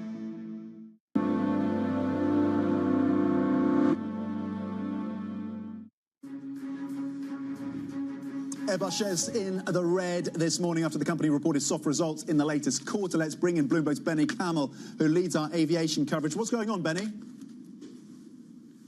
Well, you know, Airbus has had a very good run this year. Let's not forget that. The stock had been up quite substantially since the start of the year. And in no small part that has to do with what's going on at Boeing. This week was a bit of a split screen sort of event. We had Boeing earnings on Wednesday. We had Airbus on Thursday, and yes, the Airbus numbers weren't as good as people had expected. They maintained their target for the year, so you know, all in all, there's enough to look forward to. But there's probably a bit of buying on the disappointment of the first quarter, and that's why you're seeing the stock drop. Okay, Benny Camel, thank you very much indeed. The stock down 2.3% as we speak. Coming up, Anglo-American rejects BHP's takeover offer. We bring you the details and the context next. This is Bloomberg.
I've seen firsthand how some fashion businesses make women feel. And I think there's one thing, you know, being really vocal and being an Instagram activist and talking about something, there's a difference than putting your money where your mouth is and really trying to do something about the problem. And that's what I did with that business. It was about how do I take everything that I know and I've learned and actually do the opposite. And I think that as a young black female entrepreneur, the only thing that I could do was what I know from my experience. And the honest truth is, I didn't set out to create a company that was like deeply rooted in the principles of inclusivity and diversity. I set out to make a company that was right for me and my friends, and I knew that if I had a problem, chances are somebody else does. And I think that's where so many businesses are, you know, created, when you're solving a problem that's real for you and therefore real for the consumer.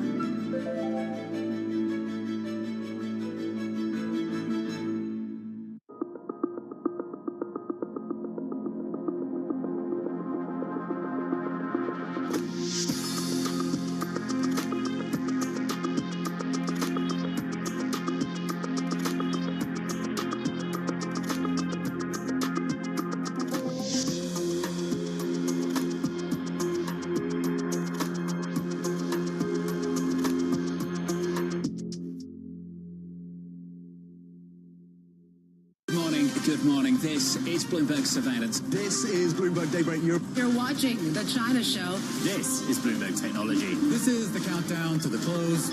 Welcome to Balance of Power. This is Bloomberg.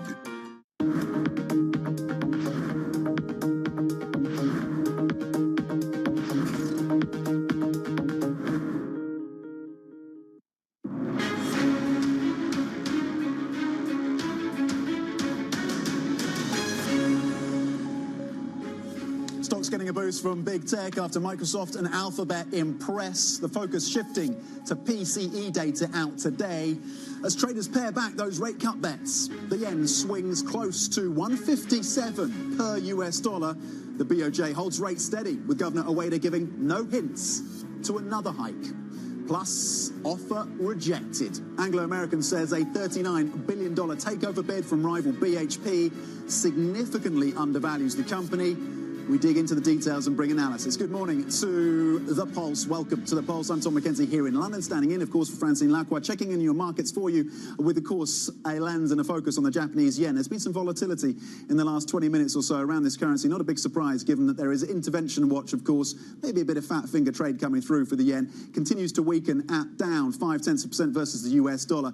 Over a 5-year period, by the way, over a 5-year period, this currency is down close to 40% versus the US dollar. 156, our team at Bloomberg said that 157.60 is the line to watch for intervention, and of course the inflation data out of the US will be consequential for that. 498 currently on the 2-year, back below that 5% level, a move of just 1 basis point, and of course we watch across the curve for the reaction to that inflation data in the US. The Fed decision next week and the commentary from Jay Powell, of course, will be consequential. Copper back above 10,000, up 1.6%, and of course that ties into this Anglo BHP story, and we'll get the details on that as well. Will this lead to more capex spending within the sector? 10,000 and above for copper currently.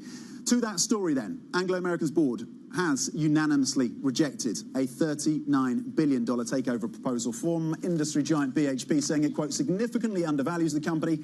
Even before the 107-year-old miner shut down the offer, South Africa's government has signalled its opposition to the proposal, and of course they have a lot of the skin in the game when it comes to this story. For more reaction from there, I'm joined by Bloomberg's Jennifer Zabasaja in Johannesburg. Jen, what has Anglo-American said?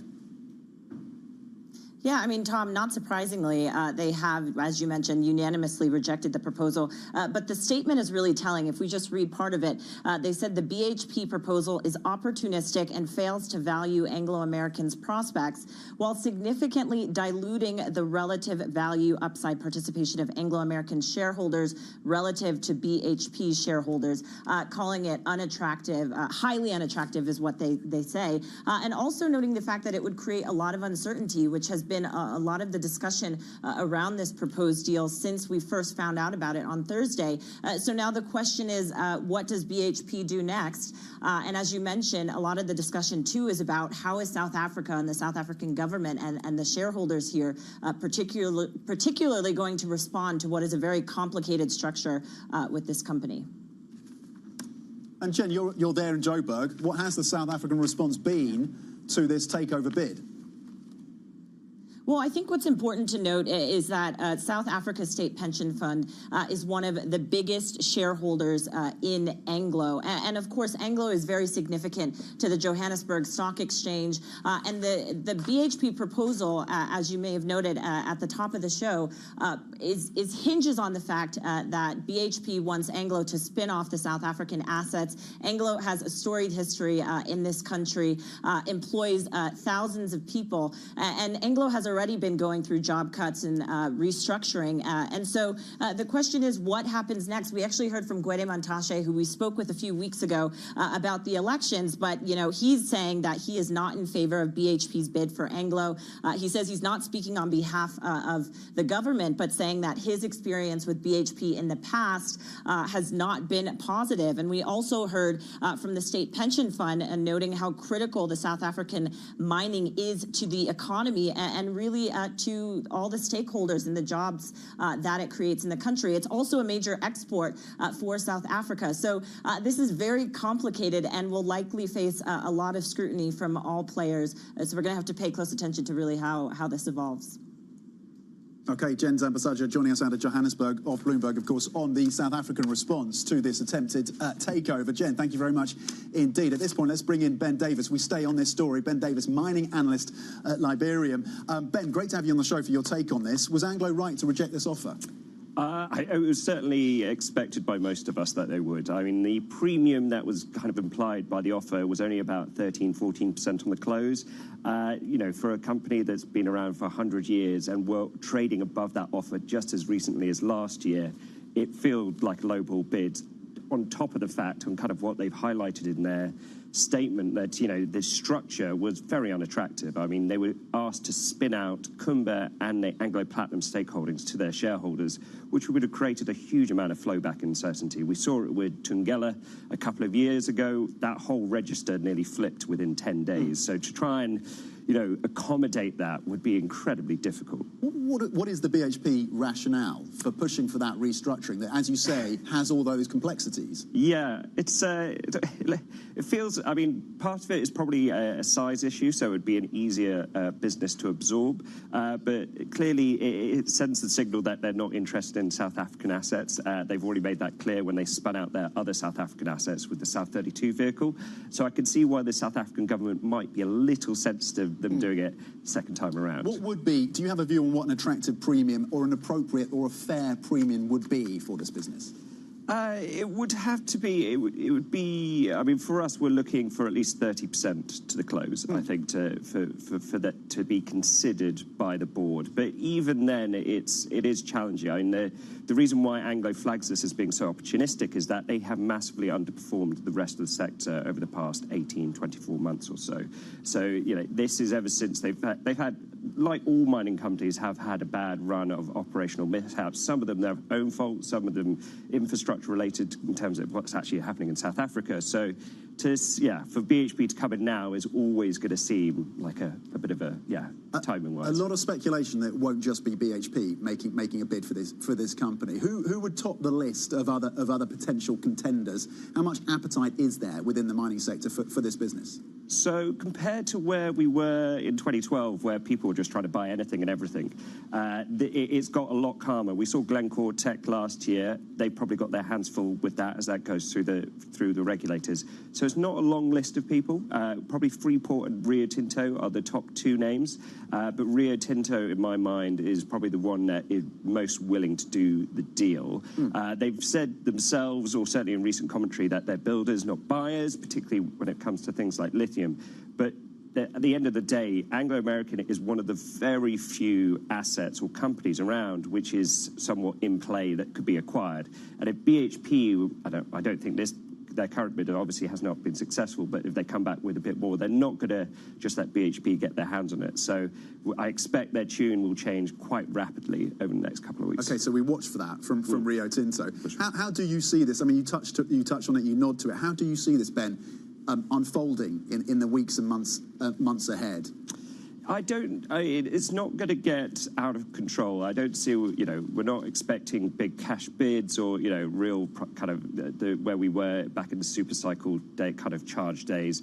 But at the same time, that those copper assets are very much in, there is a very minority of them. So, yeah, you expect the bid premium to climb from here, for sure. What would a tie-up between BHP, and it's a big would, there's a big question mark clearly still over this, what would a tie-up between BHP and Anglo mean for the broader copper sector?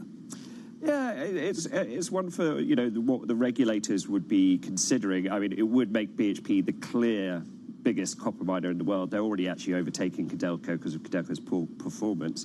But yeah, they're going to be considerable in size. Now, would this be an issue from a competition perspective, which some people have flagged? I don't think so. From a concentration perspective, they would have no market impact. And the idea that they would try and influence prices by pulling back production is somewhat farcical. But the Chinese might try and stick their oar in, that they did with Glencore and Xstrata with the tie-up there. They don't have real teeth, but obviously they buy most of the world's commodities, so they have some part to play. Including copper, which is central to this. Back above 10,000 on copper, the highest levels that we've seen for about 2 years. What is the level that's around pricing of copper that gets CapEx back to levels that could start to see real production flows coming through for this metal?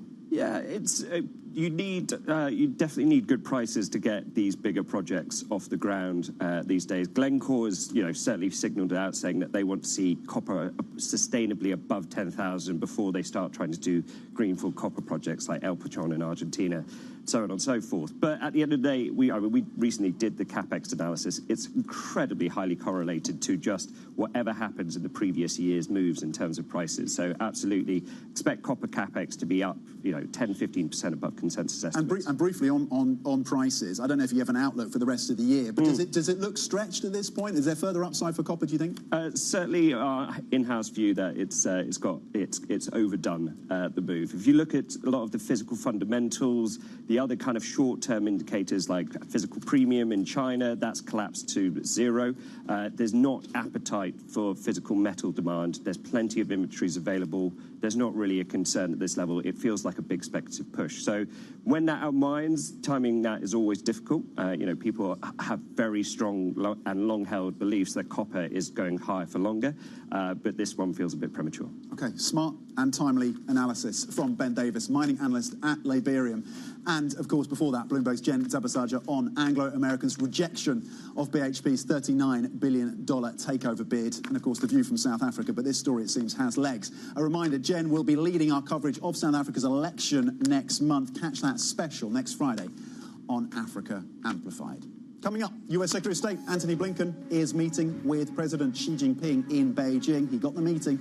That's as the world's biggest economies spar on trade and China's continued support for Russia. A couple of lines coming through from that meeting, as reported by the state-run TV network CCTV. President Xi telling Blinken that there is room for China-US ties to improve. Xi says that China and the US should be partners and not rivals. He does acknowledge, though, according to CCTV, that there are issues between the two countries. Plenty more coming up. This is Bloomberg.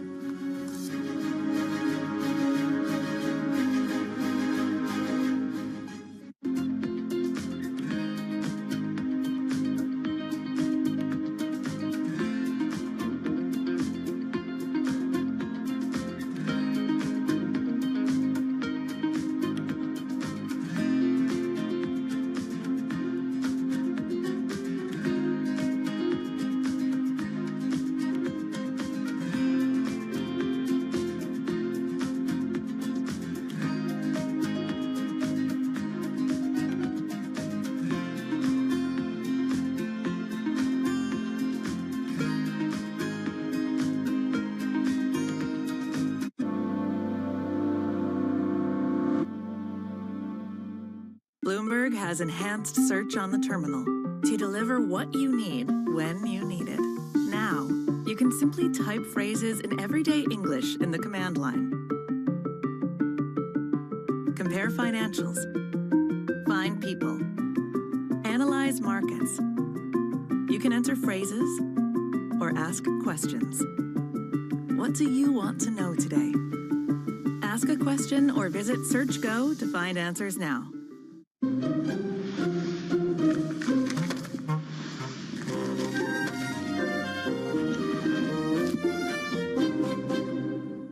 In a multi-trillion-dollar industry, there's a lot of ground to cover. Bitcoin ETFs rubbing elbows with the big dogs. This frenzy has engulfed the entire world. We'll show you what's happening in ETFs like no one else. Bloomberg ETF IQ, Monday on Bloomberg. Welcome to the world of decentralized finance. With a surge in Bitcoin, you have crypto stocks also surging. Bloomberg's covering all things crypto, the people, This is a political attack, and we must hold our elected officials accountable. the transactions, Really a record-breaking moment. Bitcoin is the exit strategy. and the technology. Awareness is going to grow, and these things grow the overall industry. Crypto as an asset class is here to stay. Bloomberg Crypto, Tuesdays, only on Bloomberg.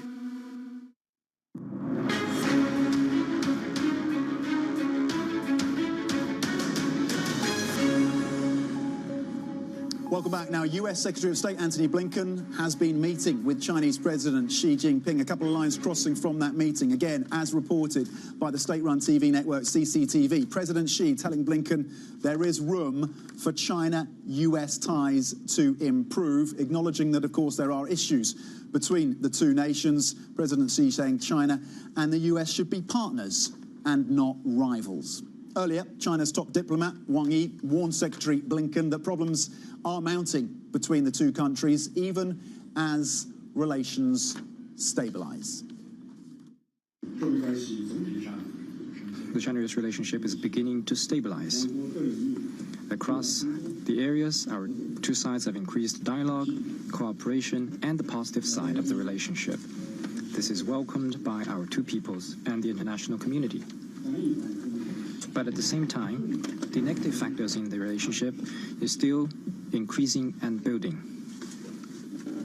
And the relationship is facing all kinds of disruptions. Okay, for more, let's bring in Bloomberg's Jill Desus, who's been following all of this for us from Hong Kong. Jill, a lot of lines crossing the terminal from this meeting. He did get the meeting, US Secretary of State Antony Blinken, so I guess that's something to read into in and of itself. What is the latest? Yeah, Tom, so as you just said, we're just starting to get some lines from this meeting between Blinken and Xi Jinping. It looks like these may just be some opening remarks, so still, TBD. Does seem like the meeting is still going on, but yes, some thoughts about cooperation. There's still room for improvement in the U.S.-China relationship.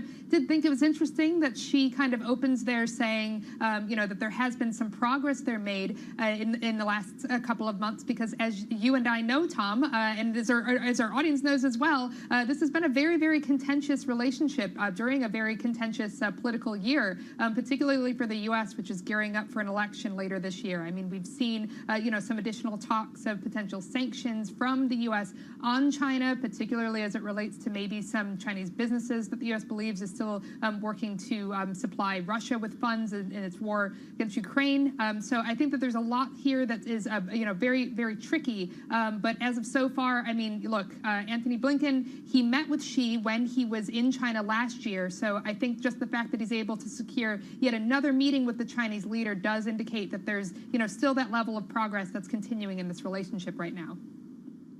So on that level of progress then, and of course you provide all the caveats around that, in terms of the efforts to stabilize this relationship, how much work has been done? How much progress has there been in terms of putting those guardrails around this relationship, as the US likes to phrase it?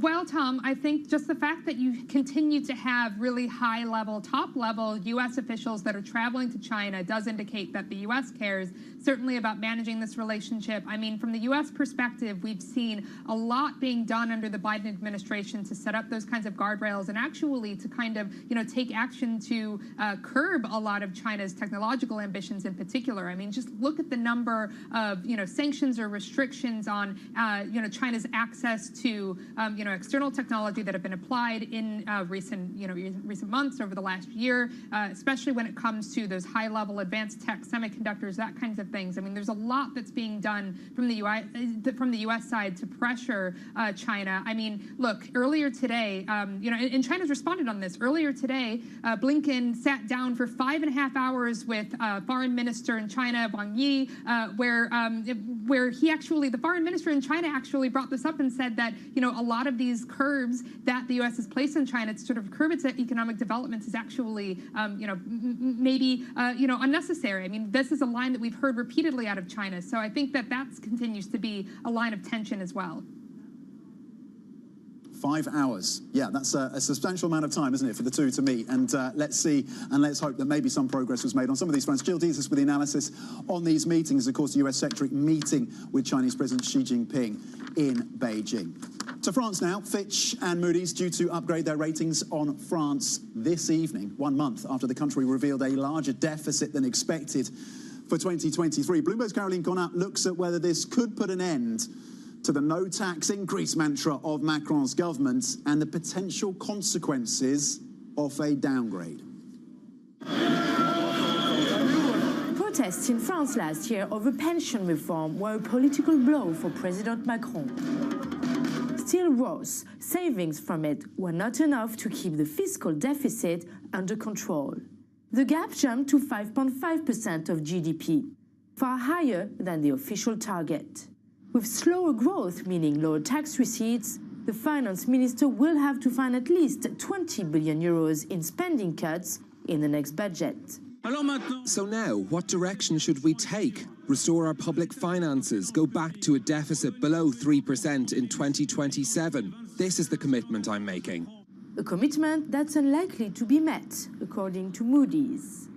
A year ago, Fitch downgraded France 1 notch, citing the high level of public debt, which has jumped from around 65% of GDP 20 years ago to over 110% today. Should rating agencies decide to downgrade France, of course, that would be something that would not be welcome and that would prompt certainly the government to try to act on it and to design an expenditure reduction plan, or maybe a new tax increase, which is really orthogonal to what the government has been saying so far. The pile of debt risks undermining Macron's economic credibility and could fuel support for the far-right party of Marine Le Pen. Her National Rally movement is leading Macron's party in the polls by more than 10 points as the June European election approaches. Bloomberg's Caroline Conat reporting from Paris. Coming up, traders bracing for US PCE inflation data out later today. We have a preview next. This is Bloomberg.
This is Bloomberg News Now. News when you want it at the touch of a button. Another volatile day on Wall Street. We're seeing big moves. All eyes on Capitol Hill as Democrats and Republicans prepare. Today's job numbers casting doubt on the Fed's next move. Inflation remains front and center. And that's news when you want it with Bloomberg News Now. Get it 24/7 on the Bloomberg Business app, Bloomberg.com, and anywhere you get your podcasts. Bloomberg News Now. Context changes everything.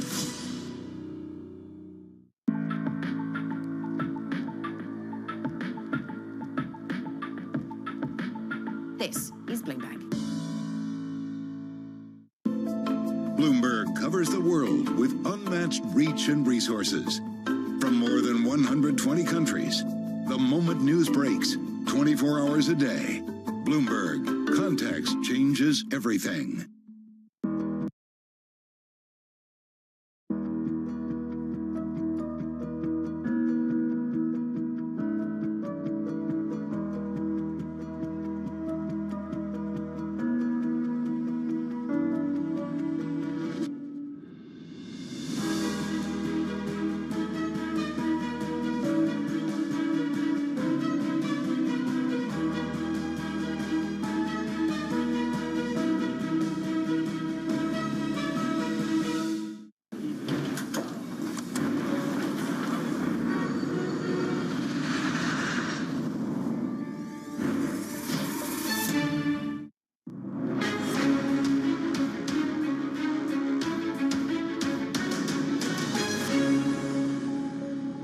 Welcome back. Now, the yen briefly swung to gains against the dollar after hitting its weakest level in 34 years after the Bank of Japan left interest rates on hold. In a press conference, the BOJ's Governor, Ueda, gave no hint of further tightening the currency, currently at 156.56. The weakness continues, but it's been a choppy session, to say the least. Let's bring in Ven Ram from Bloomberg's MLive team for the analysis on this.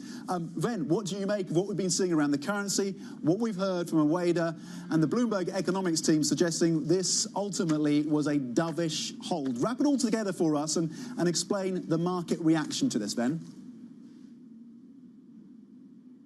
Morning, Tom. Definitely, it was a dovish hold from the Bank of Japan. Of course, as you mentioned, the yen briefly spiked higher, but those gains, it has surrendered those gains since, and it's back in losses. Now, the market is in heightened state of jitters, and we'll get the core PCE data out of the US later this afternoon.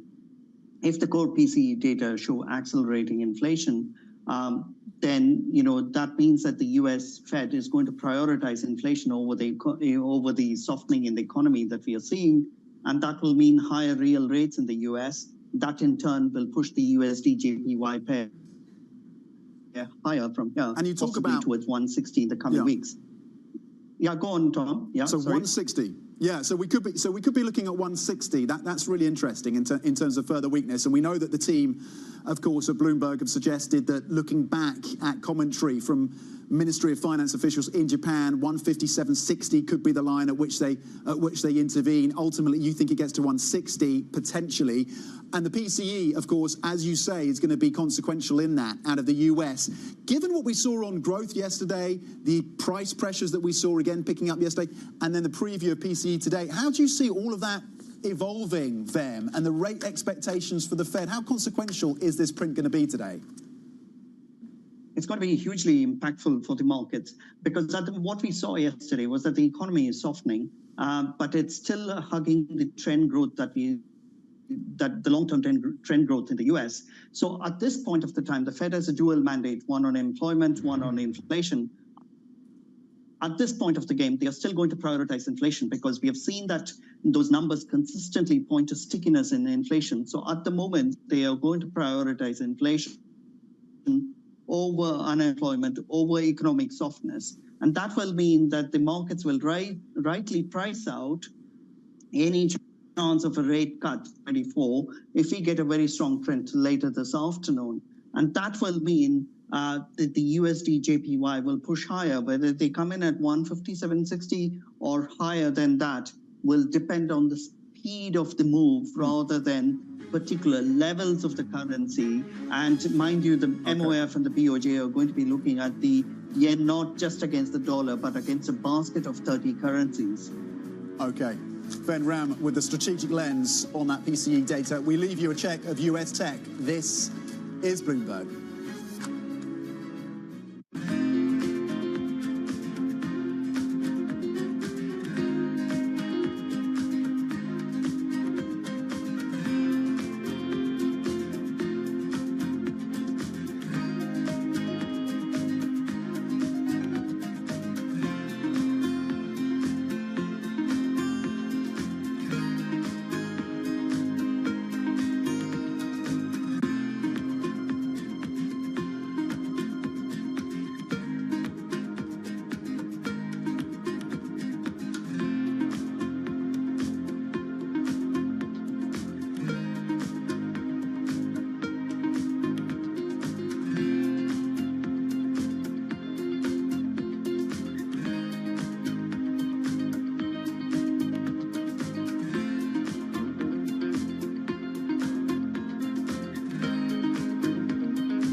The linear business is not going anywhere. The sports business is moving is going to figure itself out between digital and linear. It's an unbelievably healthy market. They all have to be in it. They all want to be. Every single one of the players want to be in it because of the audience. We have two assets in the sports business.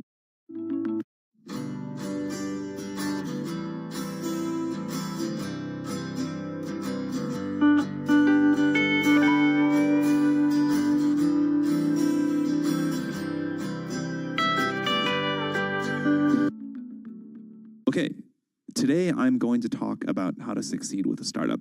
Obviously, more than can be said here in 20 minutes, but I will do the best I can.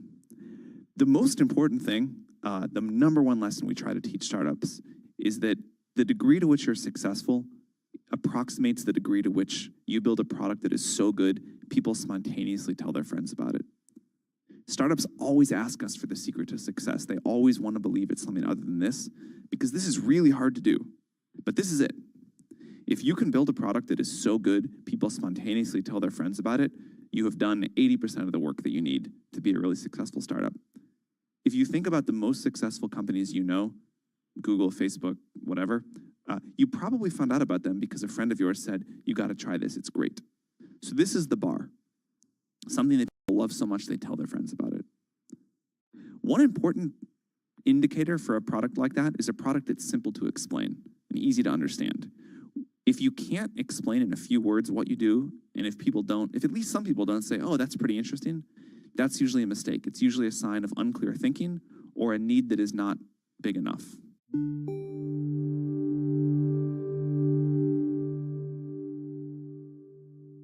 I want a bank that shows me what I spend instantly. We're Monzo. Give us a go. See? I want a bank that can help me budget for the things I need, like a new leather jacket for Bingo. We can do that. Bingo's my cockapoo. Hi, Bingo. It's a real faff to sign up. It takes less than 10 minutes. Race you. You're on. Time's up. How'd you get on? It's a draw. Is it? We hear you, Bingo. You make Monzo Monzo.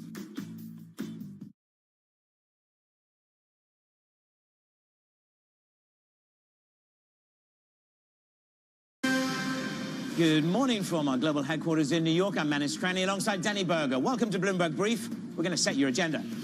Big tech soars on blowout earnings from Alphabet and Microsoft. AI fuels cloud growth. A brief spike in the yen turns to losses after the BOJ holds rates steady.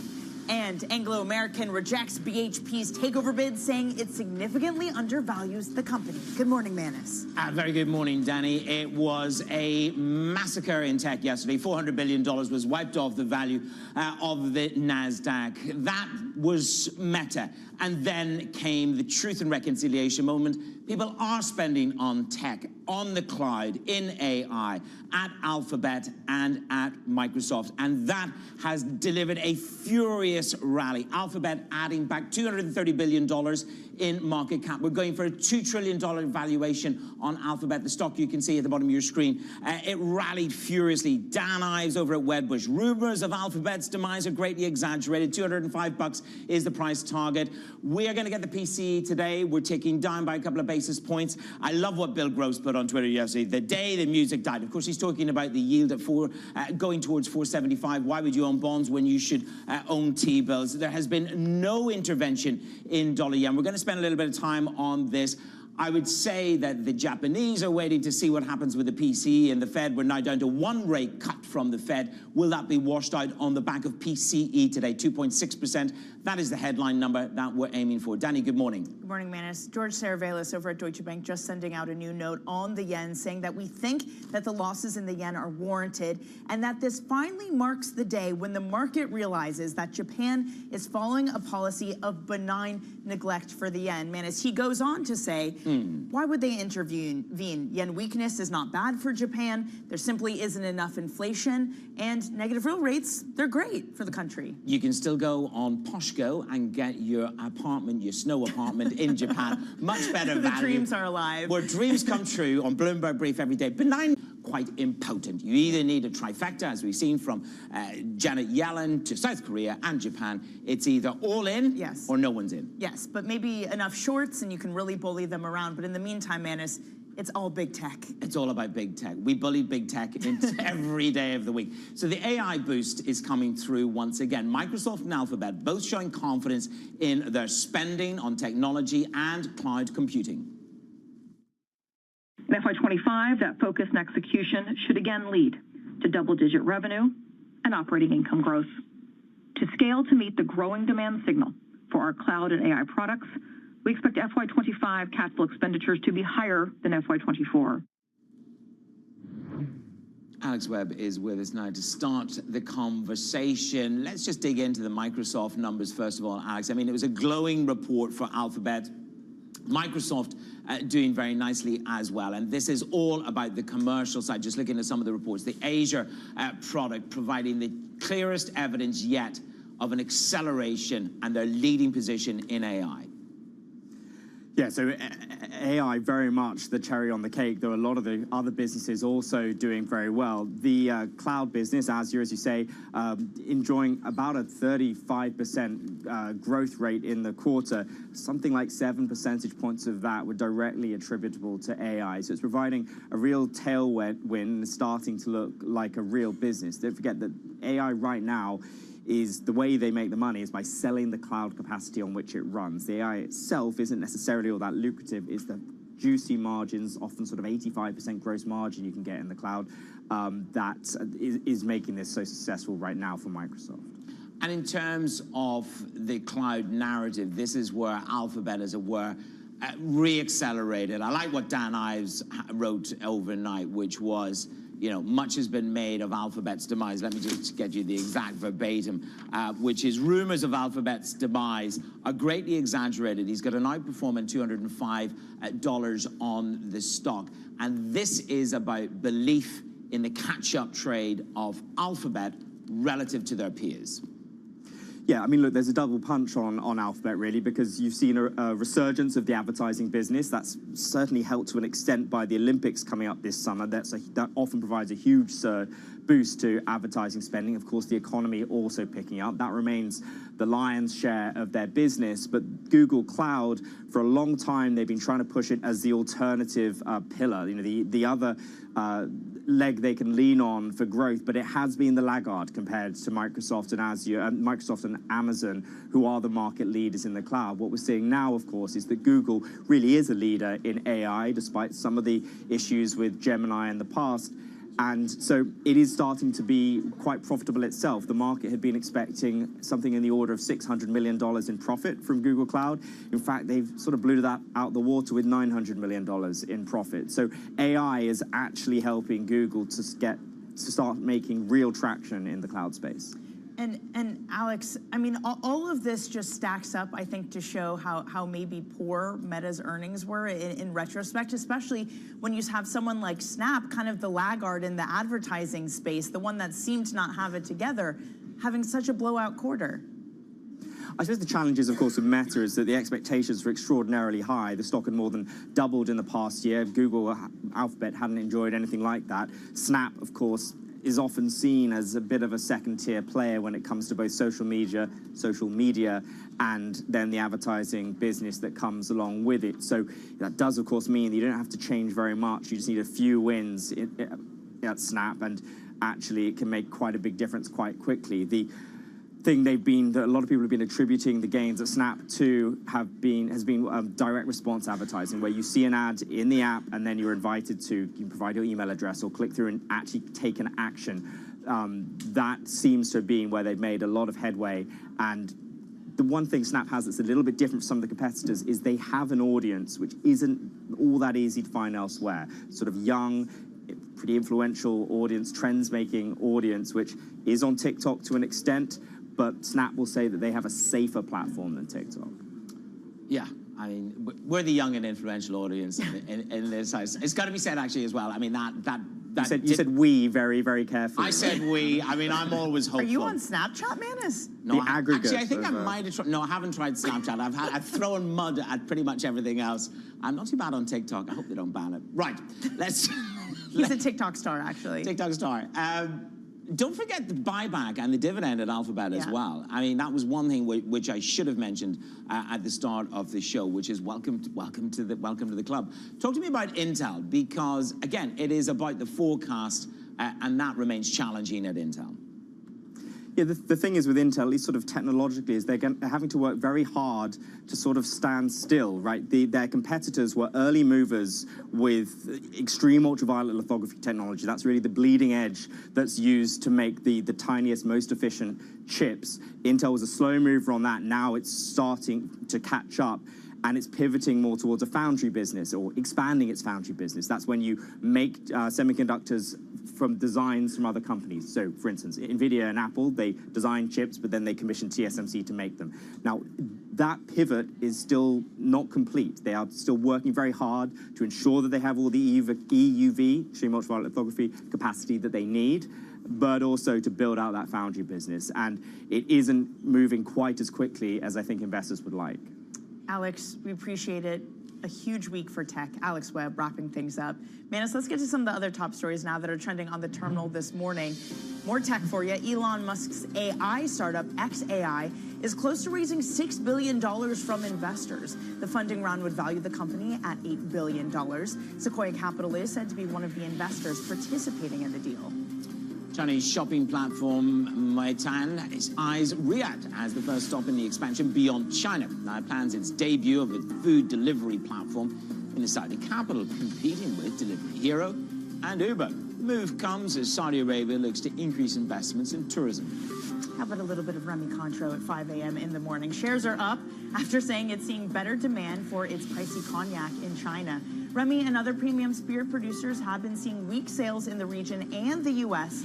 following the pandemic-era boom. Coming up the show, we're going to talk a little bit more about the Bank of Japan as yen breaches 156.50 and change. And we're going to bring you an exclusive interview with Blackstone's global head of credit and insurance as the firm hunts for its next $1 trillion. The asset-based finance market, which is a much larger addressable market, $25 trillion or higher, is a very large opportunity for us. And given our scale and our size, with about $420 billion on our platform in credit and lending at Blackstone today, it gives us this really unique position to take advantage of what's happening.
On the heartbeat of the tech spread across global markets. The real-time data aspect is going to be important. We're going to bring you expert analysis on that. Sure. Don't miss Bloomberg's interview with the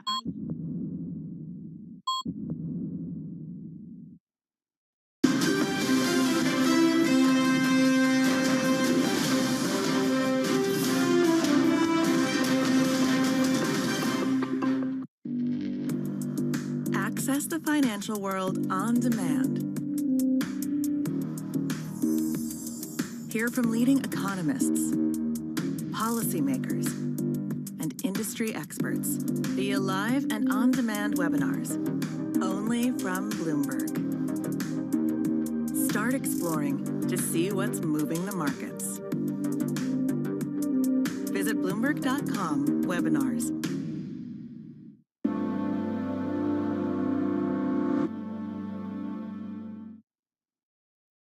Wednesday, the Fed decides. Jake Powell pumping the brakes on rate cuts. Hikes are off the table. No cuts looking perhaps a little bit more likely. You can't say there's a whole lot wrong with the U.S. economy. Trust Bloomberg to bring you the fastest coverage and exclusive analysis, including Powell's press conference. Our policy rate is likely at its peak. The threshold to cut rates is a little higher. We're redefining patience. Bloomberg Surveillance, the Fed decides, starting at 1:30 p.m. Eastern.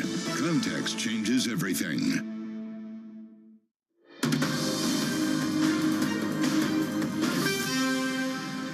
It's Bloomberg Brief. I'm Danny Berger with Manus Cranny in New York. So Manus, we got a BOJ decision where they've stood pat. They did tweak some of their language on bond buying, and this is the results. We blew past 150 without intervention, 155. Now we're through 156.57. Is this finally the time? I did like what your note that you had from George Servalis. Yes. That's at Deutsche Bank, exactly. Isn't it? Which is benign neglect. But yes. Here's the thing. When is the right time for the Bank of Japan to pull the trigger on intervention? We've had verbal intervention. We haven't had any cash put into this market because the risk is this. For as long as dollar rates remain high and the dollar remains resplendent, are you just throwing good money after bad if you step in and intervene now? That would be the counterfactual. Especially literally now, when we're going to get US PCE later. Why would you do that if we could see a stronger dollar? Well, let's get to our guest on this. Joining us now is Camille Descourcelles, Head of European Rate Strategy at BNP Paribas. Camille, great to see you. So we have this BOJ decision, and before it, you did write that there's a strong case to remain short rates at the front end of the Japanese market. What is that case at this very moment? I think that view is still unchanged, but we would certainly wait for a bit of a retracement in rates. I think after the dovish statement from the BOJ, the dovish delivery from the press conference as well, rates have room to go a little bit lower, and then it will be time to re-engage with shorts at the front end, because overall I would say that our view on the BOJ is unchanged. So a dovish narrative from the Bank of Japan, therefore, does that unleash the bears on yen? I mean, do you expect no intervention? Can they tolerate a materially lower yen again, really? I mean, I think the reality for the currency is that indeed the BOJ or the government cannot entirely control it. It's mostly driven by the US economy. So FX intervention remains a risk, but I think that the reality is that any intervention would likely have a short-lived impact on the market, because at the end of the day, what would be more impactful for the currency would be if we start seeing inflation in the US decelerate, or if we start seeing the US economy finally start turning a little bit, but that's not at all what we are seeing at the moment. Yesterday's GDP report, again, was not really in this direction. So as we go into the coming months, and with the BOJ probably on hold until September, or at least that is our view, the currency is more likely to remain driven by the US.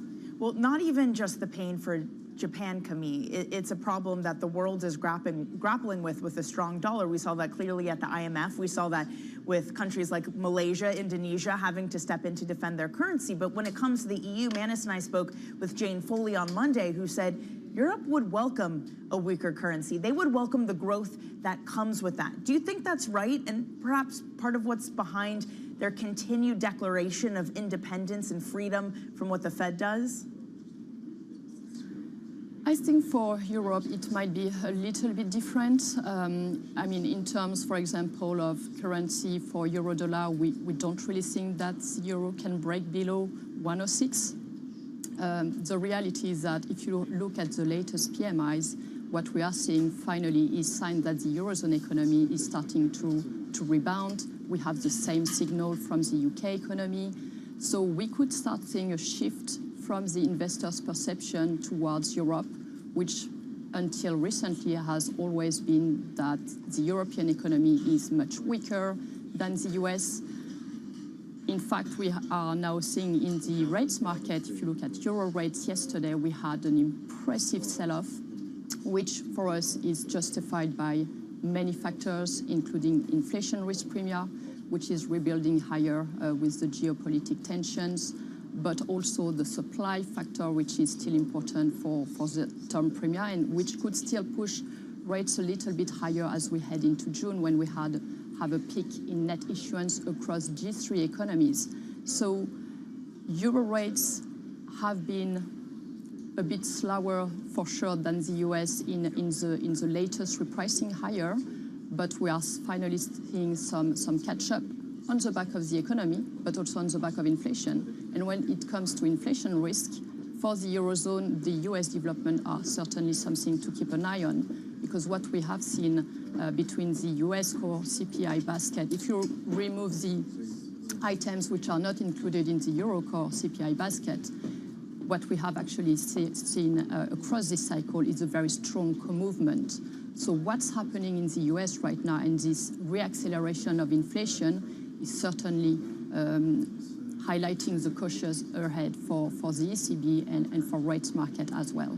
And that caution, Camille, will it change the narrative for you? You still say that June is a rate cut event in the East for the ECB. Again, we move to this new narrative, which is perhaps one and done for the Fed in December and one and done, at the risk is one and done by the ECB? Or do you still see incremental cuts in addition to June and that divergence perhaps accelerating? Yeah, so indeed, I think June is pretty much a done deal. The latest communication from the ECB is certainly guiding us towards that.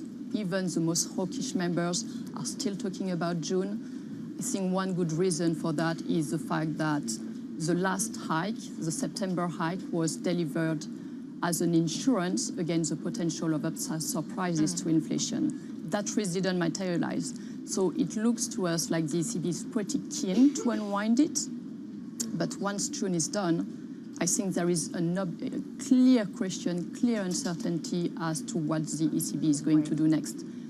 Having said that, we still expect a quarterly cut,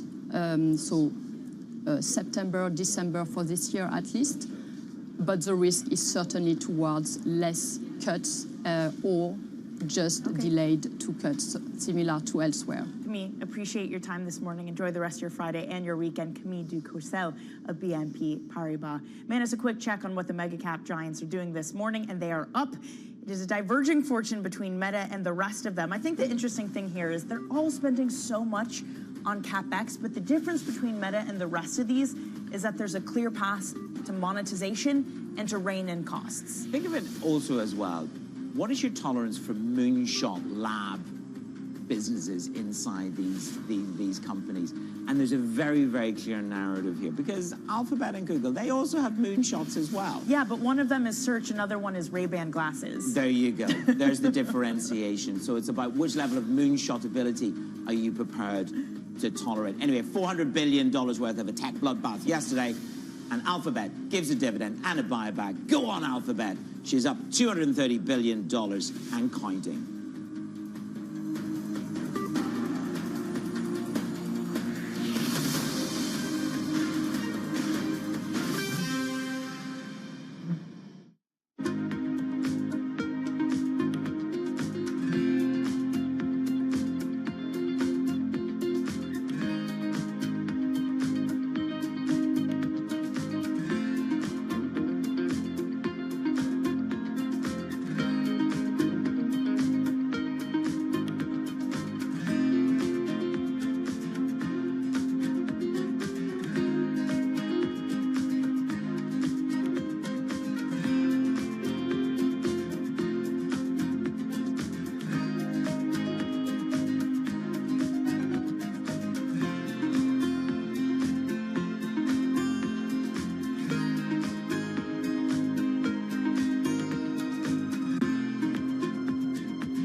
I'm Alex Rodriguez. I'm a former New York Yankee and played professional baseball for over 20 years. Almost that entire time, I was thinking about business. And I'm Jason Kelly. I've been a business journalist at Bloomberg for more than 2 decades. And across my career, I've covered everything from the Olympics to Wall Street. From Bloomberg, this is The Deal. Each week, you'll hear us in conversation with business icons. This show will explore deal-making across sports, media, and entertainment. This is very fancy for a podcast. If I knew what it was going to be, I'd put everything I had into it. I get asked more about our relationship than I do my wife.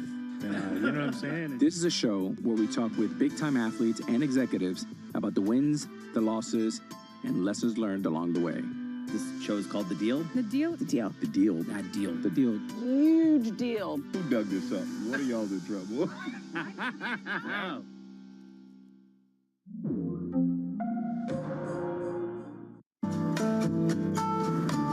DOJ or other authorities. Could face bigger challenges next. It was going to keep Green World Cup. This is a 3. As the economic picture Covering the intersections of Hollywood, Silicon Valley, and beyond.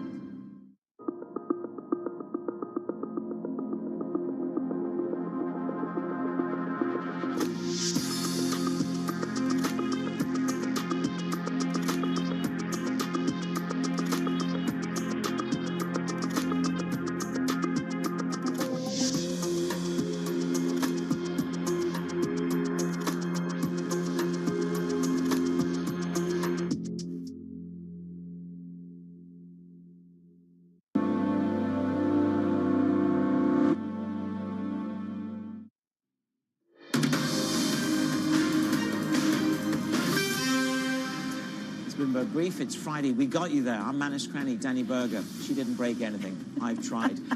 Let's have a look at the front pages for you. This is what's making headlines around the world. Of course, Secretary Blinken's on his trip to China. He meets with President Xi in Beijing. The U.S. diplomats wrap up their 3-day visit. Now, the final conference, Danny, came after 5.5 hours talks with the Foreign Minister Wang Yi, and that covered a wide range of issues, including China's support for Russia, according to the U.S. State Department. Tense times, certainly with Taiwan and the hot war between Ukraine and Russia. Yeah, well, on the front page of the New York Times, Manus, former publisher of the National Enquirer, rather, David Pecker, testified that former President Trump thanked him for bearing his scandal with Playboy model Karen McDougal days before he became president in 2017. He recounted this conversation to the jurors in a Manhattan court Thursday. Those trials for Trump still ongoing, Manus. Yep, they certainly are gripping the streets of Manhattan. Now, the Journal leads with this. This is about Donald Trump and his allies quietly building support, preparing support to blunt the Fed's independence. There's nothing new in the story in of itself. It's been mooted many, many times. Yes. But the former president, we understand, if he got elected for a second term, a number of proposals are on the table, including incremental policy changes and even the assertion that the president could play a role in setting interest rates. I don't think there's anything prophetically new in this, in that it has been mooted before, but I think it's the scale of potential change at the Fed. I think that's the essence of the Journal story. But also, if we kind of go through the intellectual exercise of what would happen, we know Trump likes lower interest rates. He's said it very frequently. You get a cut in interest rates at a time inflation isn't tamed. That sends higher end rates higher at a time when the government is issuing an insane amount of debt. That is a toxic mix. Absolutely. Look, in the article, it talks about he could be consulted on rates. He should play a role. He should be seen as almost as a quasi-effective appointee. It should be just said, and there is a statement from his team where he says, let's be very specific, unless a message is coming directly from President Trump or an authorized member of his campaign, no aspect of future staffing or policy announcements are official.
Operating in a very volatile environment. So JetBlue has a very large presence here in New York, and there are air traffic control challenges. And so we've had to overinvest in hiring excess crew members and building flexibility into our planning process. And so over time, we hope to wean some of those investments back as the operating environment around us stabilizes.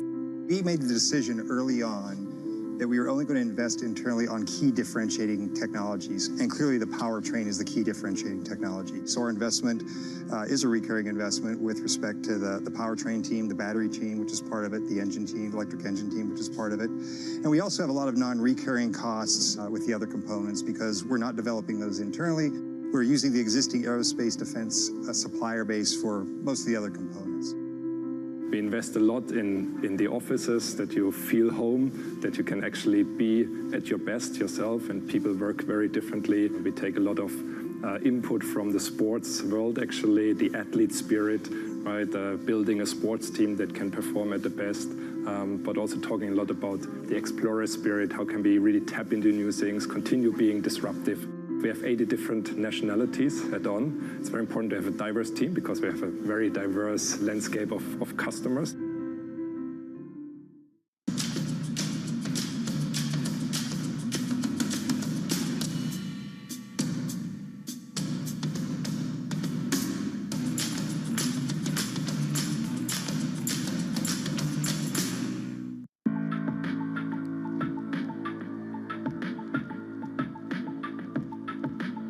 This is Bloomberg.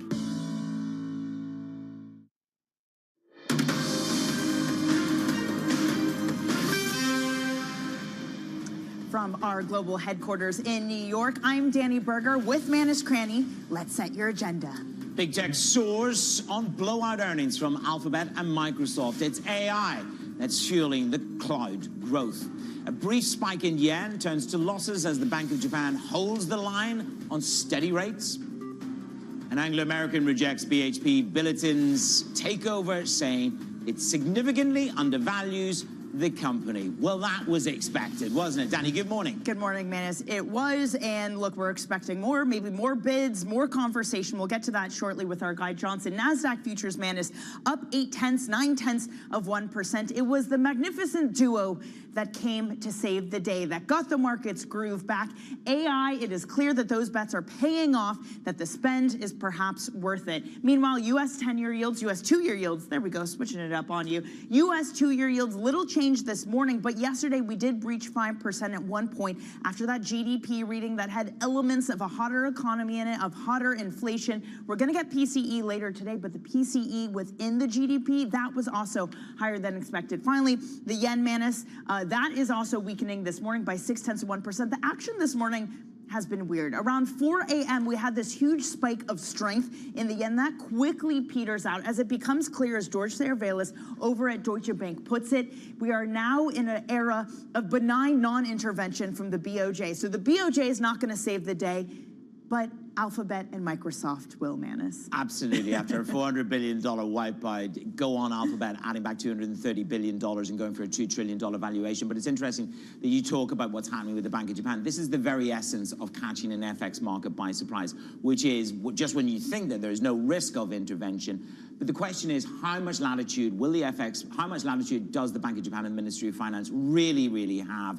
They really are testing the patience. We had Finance Minister Suzuki again warning on a weakening in the yen. So it might be benign for now, but benign can turn into something very aggressive, as we know, as we both know. Yes, no, it's true, but this is the problem, is that in order to solve the weakness of the yen, you don't need intervention, you need to fix the interest rate differentials. But for the Bank of Japan, what's the impetus to do that? UEDA said... Well, that's a hell of a wall to climb, isn't it, against the Fed? No, UEDA also said our long-term interest is like, inflation is likely to be 1.5%. Doesn't seem like a reason to hike.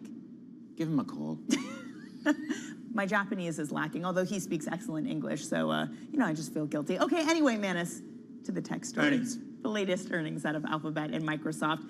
Saving the big tech rally, Alphabet is on track to add $230 billion in market cap, which, by the way, if it does, it will become bigger than NVIDIA. They had a blowout result bolstered by AI and cloud demand. We are very pleased with our financial results for the first quarter, driven in particular by strength in search and cloud, as well as the ongoing efforts to durably re-engineer our cost base. Let's bring in Bloomberg's Tom McKenzie for more on this. Tom, I mean, it is a clear story of diverging Mag 7 from Meta to Microsoft and Alphabet. But starting on Alphabet, I mean, this was a huge beat. And not to mention, they're turning into a dividend company now. I know, isn't that remarkable? Coming out with their first ever dividend and the buyback as well, an additional buyback, $70 billion US. They've done buybacks before, of course. It is the dividend, as you say, that is the first that they've ever come through with. So that's really interesting. This is a cash generative business now with the growth added onto that. And what's also really interesting is that the cloud part of the business used to be the black sheep of the family when it comes to the Alphabet story. They only broke even last year in Google Cloud.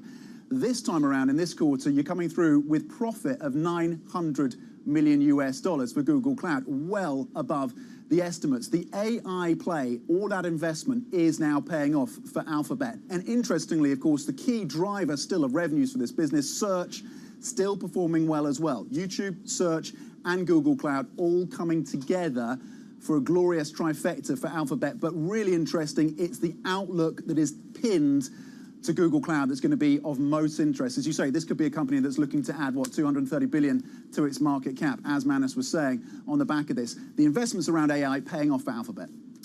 And for Microsoft, Tom, good to see you this morning. You're right, that dividend was a lovely shot in the arm for Alphabet. On Microsoft, again, it's about the evolution of investment to monetization in the cloud. Yeah, and when you read the analyst notes and reactions to this, you can almost sense the sigh of relief. Because, of course, these companies, both Alphabet and Microsoft, are investing double-digit billions every quarter in that AI infrastructure. Microsoft, of course, with its significant investment in OpenAI. But again, evidence in these results that those investments are paying off, whether it is, of course, the Azure cloud, where you saw a 30% increase in profit, above the estimates, well above the estimates. And by the way, within that 30%, 7%, they said, coming from AI and that AI demand. They're able to charge a premium. Their enterprise customers are willing to fork out extra. But it's not just the Azure cloud that is, of course, a key driver for Microsoft, but it's also GitHub, that coding platform, underpinned again by OpenAI, coming through, but also Copilot as well. So for you and I, there are people out there, there are customers out there, individuals, but also businesses willing to pay an extra $30 a month for that AI-infused Copilot. All of that coming together for Microsoft as well, suggesting that, again, the spend on AI is also working for them.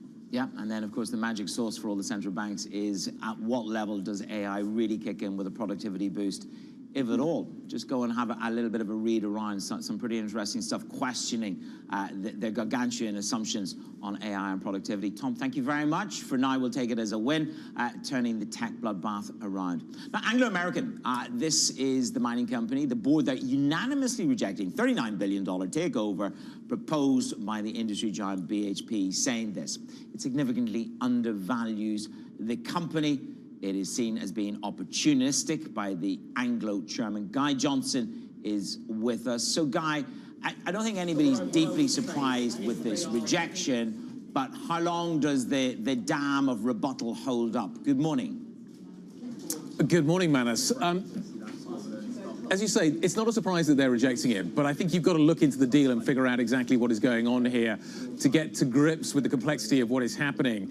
And the sense seems to be that because of that complexity, shareholders in Anglo probably want some sort of a cash element to this deal, and that cash element needs to be quite significant to compensate for the risk around the transaction, and probably the overall number needs to be higher as well. Because remember, at the moment, what is being offered here by BHP is an all-share transaction, and that doesn't seem as if it's going to get the deal done. So let's talk a little bit about kind of what this is all going to look like and the complexity around it.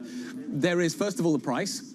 But actually, I think probably the price is secondary to the complexity. So the complexity comes from a number of different fronts. First of all, there's the regulatory complexity. I suspect regulators around the world, including in China, will be taking a look at this deal. But actually, it's the South Africa question that really kind of raises a bunch of red flags. First of all, you have significant holdings in Anglo, in South Africa, from state-owned, from basically state-owned pension funds, and they are likely to resist this sale. You've also got the unions in South Africa. There's also the issue of Kumba and Amplats, which are two businesses that are listed in South Africa, but are majority held by Anglo American. And many shareholders currently probably would not be able to hold those as standalone entities were they to be spun out. So the complexities just go on and on and on and on. So basically what we've seen today is an unsurprising rejection. Basically what shareholders are saying in London is, if you want to get this deal done, you are going to have to offer significantly more money. You're going to have to offer us a whole bunch of cash rather than just shares to compensate for the risk of the deal not getting done. You can do all that. Maybe this transaction can work, but you've got a long way to go, BHP, to make that happen. Surely, though, Guy, this just opens up the floodgates. If there's a view into a split-up Anglo, a cherry-picked Anglo, that others are going to come in and say, hey, we want that. That's our goal, to have this huge holding in copper and all of these metals at a time when they're so needed. You're right, Danny. Everybody wants the copper bit, but it's the complexity of the other bits that provide the problems, and the shareholding that exists, particularly out of South Africa, in this business that provides the problem. So everybody's going to face the same challenge. It's not just BHP. Everybody's going to face the same issue. I wonder whether others can find a way around that may make it easier. But for instance, if Rio Tinto came out with the same sort of structure and offer, it would face the same problems. And it's interesting as well, we come back to the price too.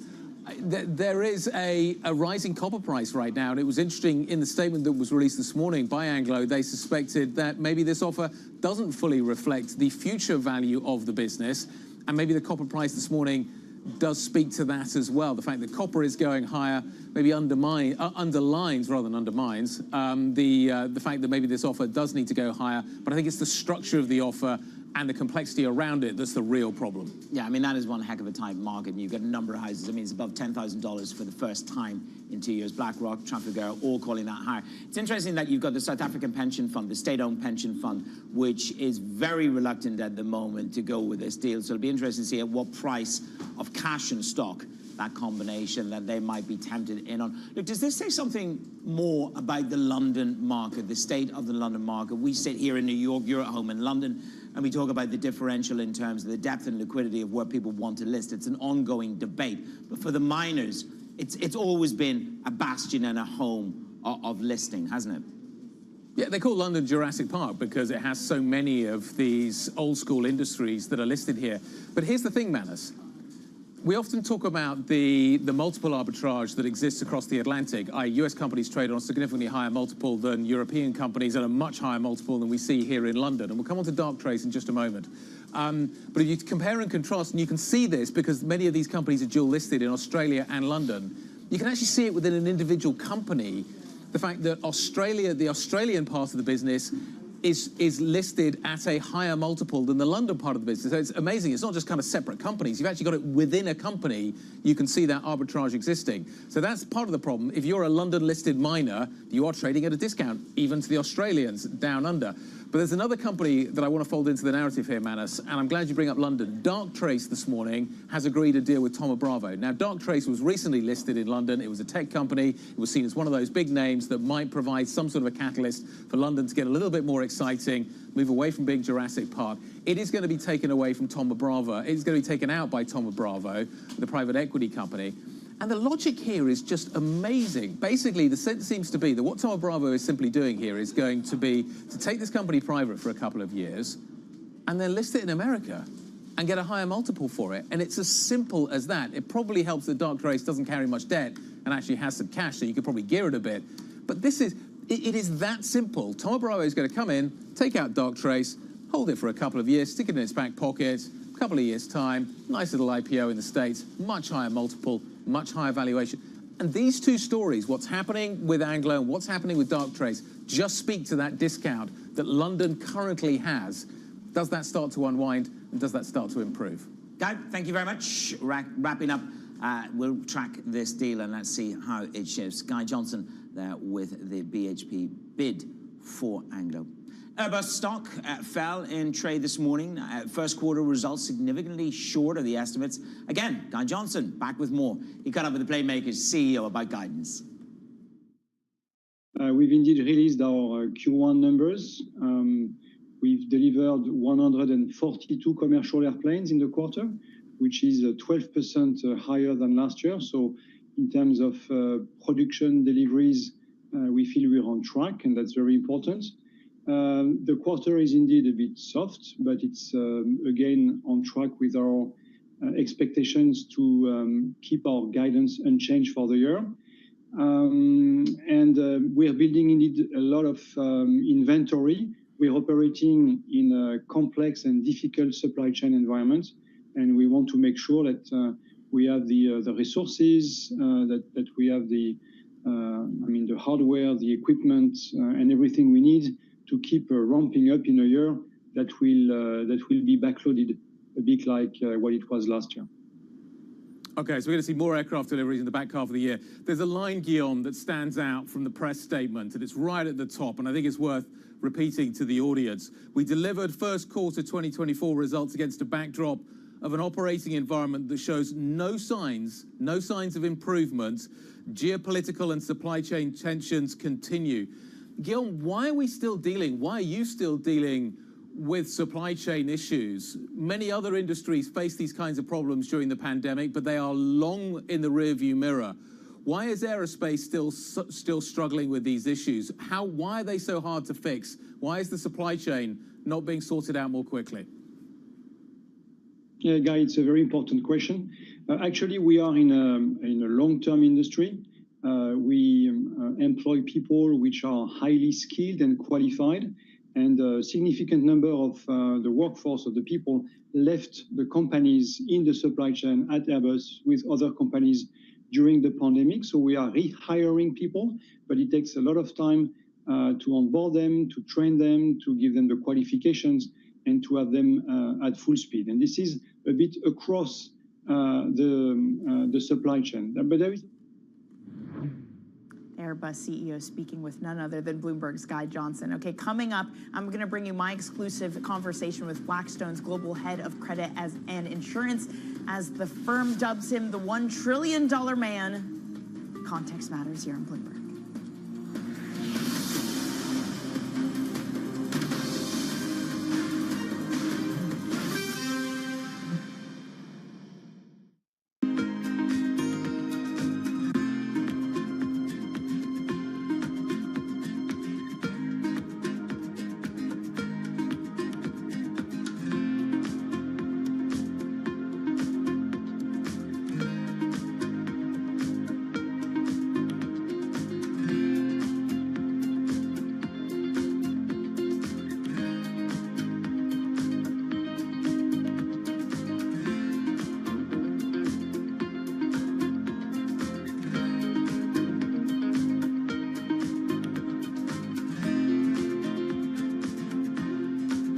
Bloomberg has enhanced search on the terminal to deliver what you need when you need it.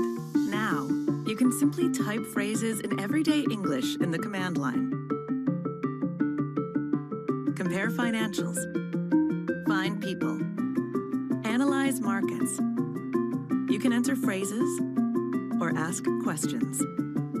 What do you want to know today? Ask a question or visit SearchGo to find answers now. On season 2 of The Circuit, we're walking with the titans of banking. You guys love these meet and greets. Yes, we do. And driving a warship through the Pacific. You're not the typical Silicon Valley founder wearing a black turtleneck. Like, how does that play? I am a little bit of a caricature. Taking you around the world. So we're kind of in the middle of nowhere. It's incredible that this is the site of the biggest Netflix production ever in Latin America. And getting you closer to tech and business leaders like never before. You have our money, you've got world leaders on speed dial. That's a lot of power. Sometimes I think I'm just riding the Bronco and hanging out for dear life. You driving a Hummer is pretty badass. That's what I'm going for, like badass soccer mom. I'm Emily Chang, your ticket to the front lines of tech, innovation, culture, and host of The Circuit. Wednesdays on Bloomberg Originals and Bloomberg TV. Morning, this is Bloomberg Daybreak Europe. I'm Tom McKenzie in London. These are the stories that set your agenda. Taking you from the U.S. market's close to the overnight session in Asia. We'll walk you through what you need to know to kickstart the European trading day. Live from our European headquarters, we bring you the day's top market-moving stories, unmatched expert analysis, and on-the-ground reporting from across the continent. Tune in every weekday at 6 a.m. London time, only on Bloomberg Television.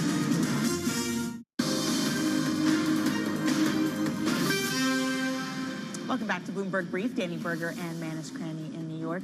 So Manus, as you may have known, I had a late night yesterday. I was in the office for a while having a great conversation with Blackstone because they have set a goal to grow their credit assets to $1 trillion over the next decade. In order to do so, they've made sweeping changes atop the unit. Gilles Delart, he's the new head of credit and insurance at the fund, says that Blackstone can coexist with banks. They're turning to lending markets, while the industry does face diverging fortunes as rates stay higher for longer. Delart spoke with me exclusively yesterday. Ultimately, what we do, we're always going to coexist with banks. We're great partners to them. You saw us announce in Q1 a number of partnerships with Barclays, with KeyBank, real win-win situations where what we brought to the table was highly complementary, solved a need for them. And I think you're going to see us do more of those types of partnerships. But it can't all be buddy-buddy. You're competing with them at the same time. There might be situations, but for the most part, look, we borrow from them. We pay them a lot of fees. We see opportunities from them, and we source risk from them at large still. Certain borrowers will sometimes come to us directly, and that's what you'll see, and that's what I think ourselves as well as some of our competitors have gone through. But ultimately, we don't think that this is a model where one needs to beat out the other. There's enough opportunity to finance broadly defined all these markets and coexist with one another in a very structured and constructive way. So the IMF wrote a paper earlier this month, and you will not be unfamiliar with their hypothesis at all. The idea being that private credit remains untested, but untested in its current size.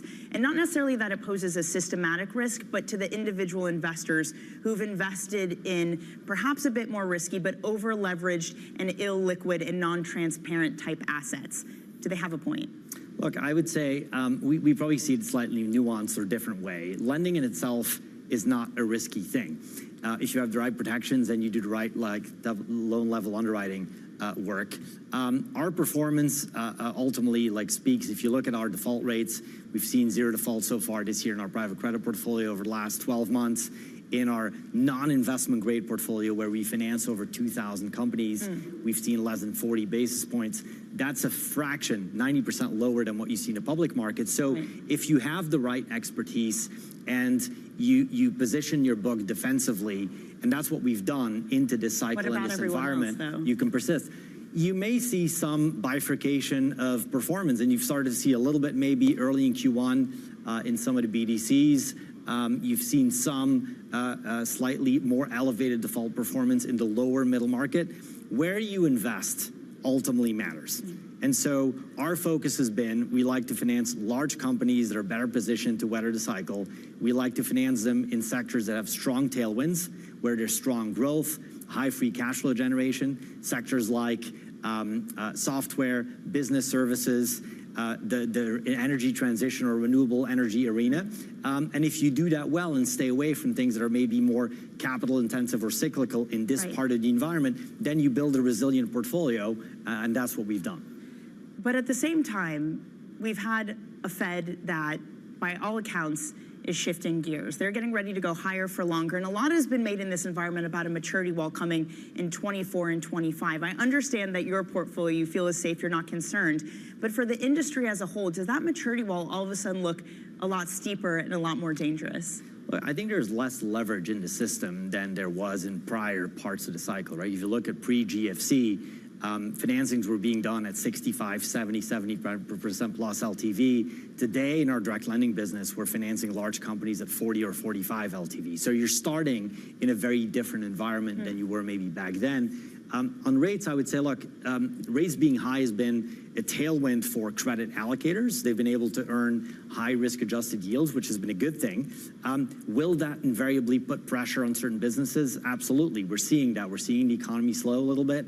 We're seeing inflation be more sticky, the pace of disinflation slowing. Eventually, the Fed will cut, but they'll be deliberate about the pace and they'll be measured about it. And we've invested at Blackstone in credit for nearly 20 years now, through high and low rate environments, through cycles that were both, challenged or less challenging. And ultimately, performance speaks, and that's how we've built our business. What happens, though, if we don't get cuts this year or next? Presumably, there's going to be some pain in the industry, and is that pain you could take advantage of? I think that there's going to be opportunities. We're getting ready. We're in the market with our opportunistic fifth vintage fund right now to get ready to be a capital solutions provider. Invariably, certain companies will need a bit more runway, will need a bit more of an extension of, say, their first lien unitranche paper. They may need a piece of mezzanine debt or preferred security. So we're getting ready for that. I don't think you'll see a massive slowdown. But you'll see a slowing top line and bottom line that we've kind of started to see play out a little bit here as we sit here today. So we're getting ready for that, but it's not necessarily going to be a recession type that we've seen, in the GFC of the likes. We think it's going to be more measured. My exclusive conversation with Gilles Delart of Blackstone. We'll have more of that conversation throughout the day here on Bloomberg.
Welcome to the world of decentralized finance. With the surge in Bitcoin, you have crypto stocks also surging. Bloomberg's covering all things crypto, the people, This is a political attack, and we must hold our elected officials accountable. the transactions, Really a record-breaking moment. Bitcoin is the exit strategy. and the technology. Awareness is going to grow, and these things grow the overall industry. Crypto as an asset class is here to stay. Bloomberg Crypto, Tuesdays, only on Bloomberg.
It is Bloomberg Brief. I'm Danny Berger alongside Manus Cranny in New York. So Manus, we have Blinken in China right now with President Xi, and just a little bit of what we learned from their meeting. I mean, this was an hour ago, yes, so it's correct. just a quick recap on Yes, exactly. So Xi had said during it that the U.S. and China should avoid what he called vicious competition, Manus. Yeah, and look, they should be partners and not rivals. Again, really trying to reaffirm. Yellen was there just a few weeks ago, but more on that later. It's all about, there's only one number that really matters. It's PCE on the headline, 2.6. And the core... What about the core? Do you have that number? I don't have that number. The PCE is going to be plus 0.3%. I don't have my notes in front of me, Manus. You can't test me like that. That was a deliberate... Anyway, PCE. See, I just think that she's symbiotic with me.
Look at the number of women that want to learn the game, young girls that are joining on the tee. Really an exciting time for all of us to really capitalize on this moment. When you look at women who are making most of the purchasing decisions in households, whether that's cars or that is home or financial services, and who are going to drive the wealth of the future, it's women. Obviously, we have our car business and we need to have games here and all that sort of thing. But what else can we do? How do we grow the platform? The whole ticket pricing process. It used to be very yellow sheet of paper, maybe some numbers around it. There was not a lot of science behind it.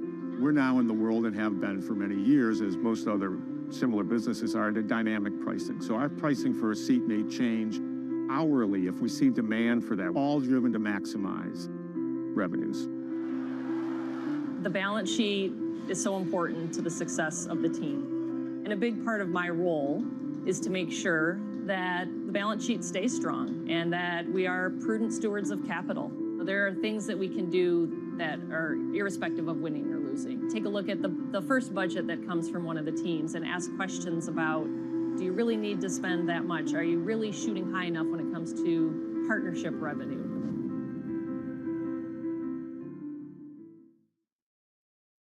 In a multi-trillion-dollar industry, there's a lot of ground to cover. Bitcoin ETFs rubbing elbows with the big dogs. This frenzy has engulfed the entire world. We'll show you what's happening in ETFs like no one else. Bloomberg ETF IQ, Monday on Bloomberg.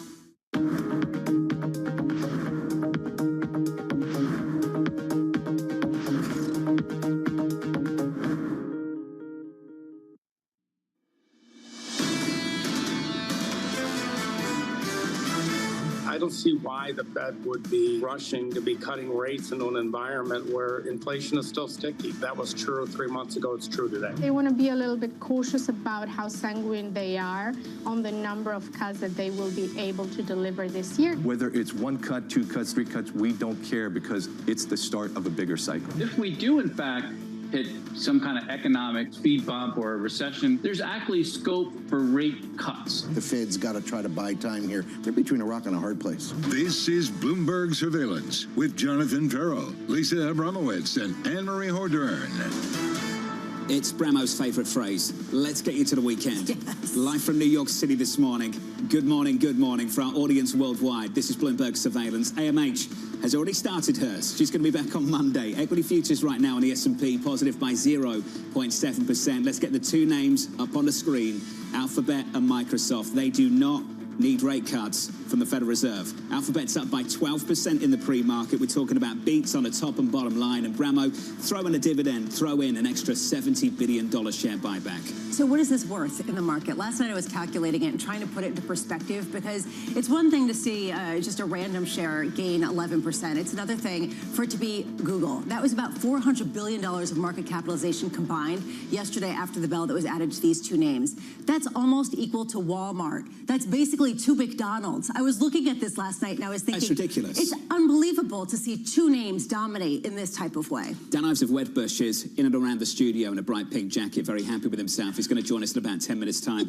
Dan Ives of Wedbush says this is the mid-90s, not the late 90s. The mid-90s, not the late 90s for tech stocks. What you can see is actual monetization, and that's what people got excited about, is that essentially this isn't just nice words about how artificial intelligence is going to make robots cook our dinners for us. This is about them actually expanding their cloud services and increasing the number of customers because of artificial intelligence. For Google in particular, it was really a watershed moment because they were showing that they could monetize and grow with their cloud services in a way that a lot of people weren't expecting. And they've had some big challenges in the first quarter. We were talking about maybe them putting ideology before facts, and maybe there was a big threat to the search engine. We'll be talking about that a little bit later. Need to move to the bond market. New highs for the year on a 2-year yield, on a 10-year yield in the last 24 hours. The 2-year right now, close to 499. The 10-year briefly through 470, back down to about 468.37. The word stagflation just echoing around trading floors worldwide in the last 24 hours. And I wonder how misplaced that is. B. Mosey and Lincoln calling it stagflation chatter.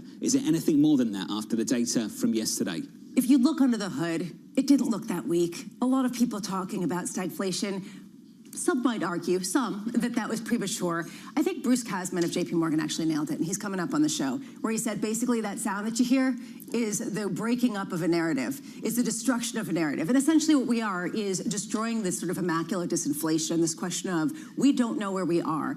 And my question to the bond market today is just how much have we actually priced out any rate cuts this year until December? Have we fully done that through the entire market, or is this just select pockets that are starting to wake up to that? Yesterday, we were eating away at December as well. 8:30 Eastern time, we'll get the PCE data. That sound you hear, I actually think it's the yen breaking. Dollar yen right now, 156.67. Let's go through the month again. Coming into the month, 152, well, no. 153, 4, 5, 6. Staring down the barrel of 157 at 156.82. At about 4 a.m. Eastern time, there was a big swing, Bramo.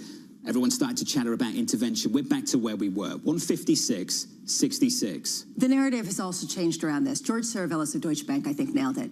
Benign neglect. That is the phrase you will hear, that essentially this is a Bank of Japan that doesn't care. It's like, okay, I guess that this is happening. We've got a weaker yen, but does it really bother the Japanese economy? And he went through all the reasons why it doesn't really matter, which is the reason why why fight it, especially if it's going to be a losing battle in the face of hotter than expected U.S. data? Kit Jukes of SocGen, the yen's decline is becoming disorderly, which points to a final potentially sharp decline before it finds a floor. Let's see if this is going to be the potentially sharp decline before it finds a floor. To your point on the economic data, I put out the survey on Twitter a little bit earlier this morning. Who needs a soft inflation print more? Chairman Powell, President Biden, or the Bank of Japan right now? Because I can tell you at the moment, the BOJ must be begging for a downside surprise on U.S. data. Right now, that seems like the only off-ramp they have, because it seems like they have adopted a posture of caring more about personal consumption and more about inflation, which still is in around 2% in the region, which raises the question, do they really care about the yen weakening or not? Essentially, they're trying to have this attitude of, well, we don't care anyway. It's sort of this, like, you know,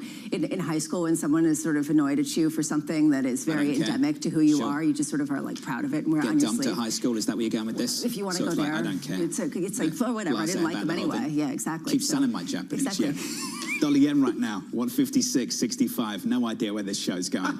Equity futures more broadly on the S&P 500. Let's get to the market story for you. Equity futures positive by 0.7%. Yields a little bit lower. We're down 2 basis points, 468.37 on a US 10-year. Coming up this hour, we'll catch up with Christian Nolting of Deutsche Bank with stocks rebounding, Dan Ives of Wedbush on Microsoft on Alphabet's blockbuster results, and Sarah Wolf of Morgan Stanley ahead of PCE data and next week's big Fed decision. We begin with our top story. Stocks gaining on better than expected results from Microsoft and Alphabet. Investors shifting focus to data with the Fed's preferred inflation read due out at 8:30 Eastern Time. Deutsche Bank's Christian Nolting joins us now for more. Christian, we'll talk about the data in just a moment. I want to start with the tech earnings. Alphabet is absolutely flying in the pre-market. Yesterday it was a kind of different conversation. We were focused on Meta gapping lower. Do you think that the tech trade in America, Christian, is alive and well? It seems like, but I have to say, right, without the good earnings we got over last night here from Europe, I think the market would have reacted a bit differently. So it was a bit jittery from my point of view. But I think now if you see especially the outlook coming in positively, I think that's really good news. And you see that in the futures being up at this point in time. The digital ads looked pretty solid. Cloud spend looked pretty solid. We'll catch up with Dan Ives of Wedbush more specifically on these single names. But Christian, for you, when you're looking to overweight equities, take that exposure. Is there anything outside of US tech and US equities more broadly? Honestly, if I'm here talking from Europe, right, if you look at the European performance for the time being, if you look year to date, even from a dollar perspective, it's outperforming the S&P if you look at the Euro Stoxx 50. And the question is, why is that? I think there's a lot of investments in tech. There's a lot of investments in the US. But interestingly, talking to clients just recently, they think also maybe there's some value in Europe. I'm not saying that's forever the case, but for the time being, we do see some investments here. It's more on the value side because there's simply not so much tech in Europe, but I think that's also performing quite interestingly. So that's, I think, good news from a European perspective. I love this, Christian. This is where we are right now in the cycle. People think there is some value still in Europe. Really, it's not all isolated to the United States. There is a question, though, just more broadly of how much people have really internalized this idea of no rate cuts this year for the Federal Reserve. Has that truly been baked into the idea of what that means for broadening out in the rally and potentially everything other than the Magnificent Three? Yeah, it's no longer 7, right? So, no, I think importantly, if you look at the rate cut story, I think what needs to be discussed is the rate cut story is not about the economy being, let's say, so weak that there needs to be rate cuts. It's still about the strengths in the economy. And, of course, the inflation, which we call high for longer, not higher for longer because we think it's not going through the roof. It will stay at an elevated level. I think that's important. So I would still think, and that's why I don't think it's priced out, that there is a cut of the Fed this year, probably in the fourth quarter. And I do think, and I think it's really priced in the markets, but that the ECB will cut in June, and then let's see probably every quarter they will cut. By the way, that's also making probably Europe more attractive and quite interesting. So I think this rate cut story is not over from my point of view. A lot of people are suggesting now that the pivot party is over. Well, the other thing that can sustain us is this idea of stability. If we don't have volatility in rates, that's enough to sustain some sort of rally. Do you buy that, or do you think that if we have stability at these levels, that's going to really change a lot of theses that are just hinged on this idea that the rate cut will come? I think what we really watch very closely is the real rates. For example, if you look at the 10 years, now 2.25 in the US. I think whenever this is moving faster, then the equity market also gets, say, a bit nervous and volatility is rising. So as long as it's quite stable, that seems fine. But if that's rising faster, which we have seen just recently, then you see also a slight pickup in volatility. But again, if that's stabilizing from that point of view, I think that's quite a decent outlook. Nevertheless, also in terms of where we are in seasonality, I think if you take some gains of your overweight position, it's probably not wrong. And if there's a kind of setback in the market, which I would say is sound and maybe welcomed, then it's rather a buying opportunity. So that's how we position. It's no longer completely overweight on the equity side. Christian, let's focus on the data that came out yesterday. We've got PCE at 8:30 Eastern Time. What did you make of the growth inflation mix of yesterday's data? Lisa and I were talking about it briefly. We just heard that word stagflation echo around trading floors worldwide following that data yesterday. Christian, what did you make of the growth inflation mix here in America? Yeah, it's probably the worst outcome for the central bank if you think through, right? So growth coming down and inflation moving up. Yeah, of course, you have then the discussion about stagflation, but honestly, I'm not in that camp. We do see growth coming down, but not to levels which are very, very low from that perspective. And as I said, I don't think inflation is moving much higher from here. It will stay elevated, but from that perspective, I'm not in the camp that there's pure stagflation all over the place. I think there is, down in the second half of the year, some room for rate cuts, and from that perspective, I would not be so negative. Where does that leave your view on treasuries, just briefly? At 470 yesterday on 10s and 2s, crossing 5% all over again. So if I fast forward, say, into the second half, even into 2025, we think we can, so 470, we can imagine we are 430, 420 in 1 year's time, which I think is a benign environment for the fixed income space, which is following then the view inflation is not moving substantially higher from here. So I think it's not too bad on the fixed income side where we are right now. Christian, good to hear from you, sir. Christian Nolting there of Deutsche Bank, following some stellar earnings from Alphabet and Microsoft. Alphabet in the pre-market, absolutely flying. What was it, $200 billion in market cap this morning? Yeah, 200, yeah. I think that was something like that. Yesterday, it was $250 billion.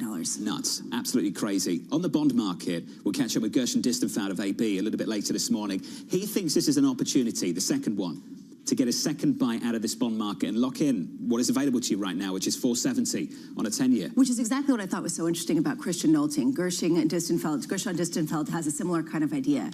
We haven't really killed off expectations for rate cuts. People still are holding out hope. If we get a hotter than expected core PCE print today, if that does kill off some of those hopes, how much more of a move do we have left? Versus, how much of a rally could we see if suddenly we get a weaker than expected print and people start to rally once again around the pivot? We explored that yesterday. I don't think it would take much to just reintroduce the conversation of a rate cut this summer. You get one soft print on inflation, off to the races, the conversation starts. Look at yesterday. Yesterday, all it took was just a downside surprise on growth and an upside surprise on PCE, and all of a sudden we're hearing about stagflation in America. So at once, all of a sudden you're seeing note after note with the S word in it. That's because people have no clue. I mean, this is basically the sound of people just throwing darts at a dartboard, because essentially we don't know where we are, which is the reason why we're seeing such volatility. I'm curious to ask Dan Ives about what volatility of 10 or 11 or 12 or 14% on some of these mega cap $2-3 trillion names really means. I mean, they're trading like penny stocks, which gives you a sense of how little certainty there is right now. Dan Ives, 5 minutes away. Let's get you an update on stories elsewhere. Here is your Bloomberg Brief with Danny Berger. Hey, Danny. Hey, John. Secretary of State Antony Blinken has met with Chinese President Xi Jinping in Beijing. Xi warned Blinken against, quote, vicious competition between the countries, saying China and the United States should be partners rather than rivals, according to a Chinese Foreign Ministry statement. Blinken, for his part, warned China on supporting Russia's war machine. The Bank of Japan kept rates on hold. It sent the yen to a new 34-year low against the dollar. Japan's finance minister said that the government will respond appropriately to foreign exchange moves. They didn't respond at 150, 155, and now we're past 156 in a very volatile day of trading. George Saravelis of Deutsche Bank writing this morning that the losses are warranted and that this finally marks the day when the market realizes that Japan is following a policy of benign neglect for the yen. Blackstone's credit chief has downplayed the industry's rival with banks, even as banks step up to muscle their way back of the market share of lending. Gilles Dellart spoke with me exclusively in his first interview since taking the job. This year, spreads have tightened because public markets in large part are back, and I think that gives borrowers a great choice to be able to say, look, I want a public financing deal or I want a private option where there's maybe more execution certainty and it comes with other features, and that choice is a good thing for the financial system. When I asked him whether that meant that private credit share of lending would fall, he said that instead of dropping, it would ebb and flow throughout cycles. That's your Bloomberg Brief, John. Danny, great exchange there. Appreciate it. Thank you. We'll pick up on some of those themes with Mohit Mittal of PIMCO in about 20 minutes' time. Equities right now negative, or rather positive, by 0.7% on the S&P 500. Up next on the program, the AI boom in full swing. The one theme that we've been seeing between Meta, Microsoft, and Google is everyone is spending a lot more on CapEx. This is clearly going to all AI data center infrastructure today. That conversation up next, live from New York this morning. Good morning.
Bloomberg covers the world with unmatched reach and resources. From more than 120 countries, the moment news breaks, 24 hours a day. Bloomberg, context changes everything. Access the financial world on demand. Hear from leading economists, policymakers, and industry experts via live and on-demand webinars, only from Bloomberg. Start exploring to see what's moving the markets. Visit Bloomberg.com/webinars. Good morning. This is Bloomberg Surveillance. This is Bloomberg Daybreak Europe. You're watching The China Show. This is Bloomberg Technology. This is the countdown to the close. Welcome to Balance of Power. This is Bloomberg. Wednesday, the Fed decides. Jay Powell pumping the brakes on rate cuts. Hikes are off the table. No cuts looking perhaps a little bit more likely. You can't say there's a whole lot wrong with the U.S. economy. Trust Bloomberg to bring you the fastest coverage and exclusive analysis, including Powell's press conference. Our policy rate is likely at its peak. The threshold to cut rates is a little higher. We're redefining patience. Bloomberg Surveillance, the Fed decides, starting at 1:30 p.m. Eastern. Context changes everything.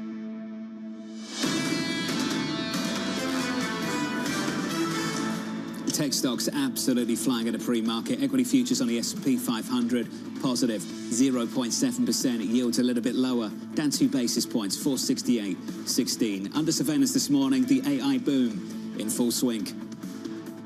The one theme that we've been seeing between Meta, Microsoft, and Google is everyone is spending a lot more on CapEx. This is clearly going to all AI data center infrastructure today. What's so different about the dot-com era is we're not seeing money wasted. We're seeing these companies actually making money early on these services because they're charging so much for them.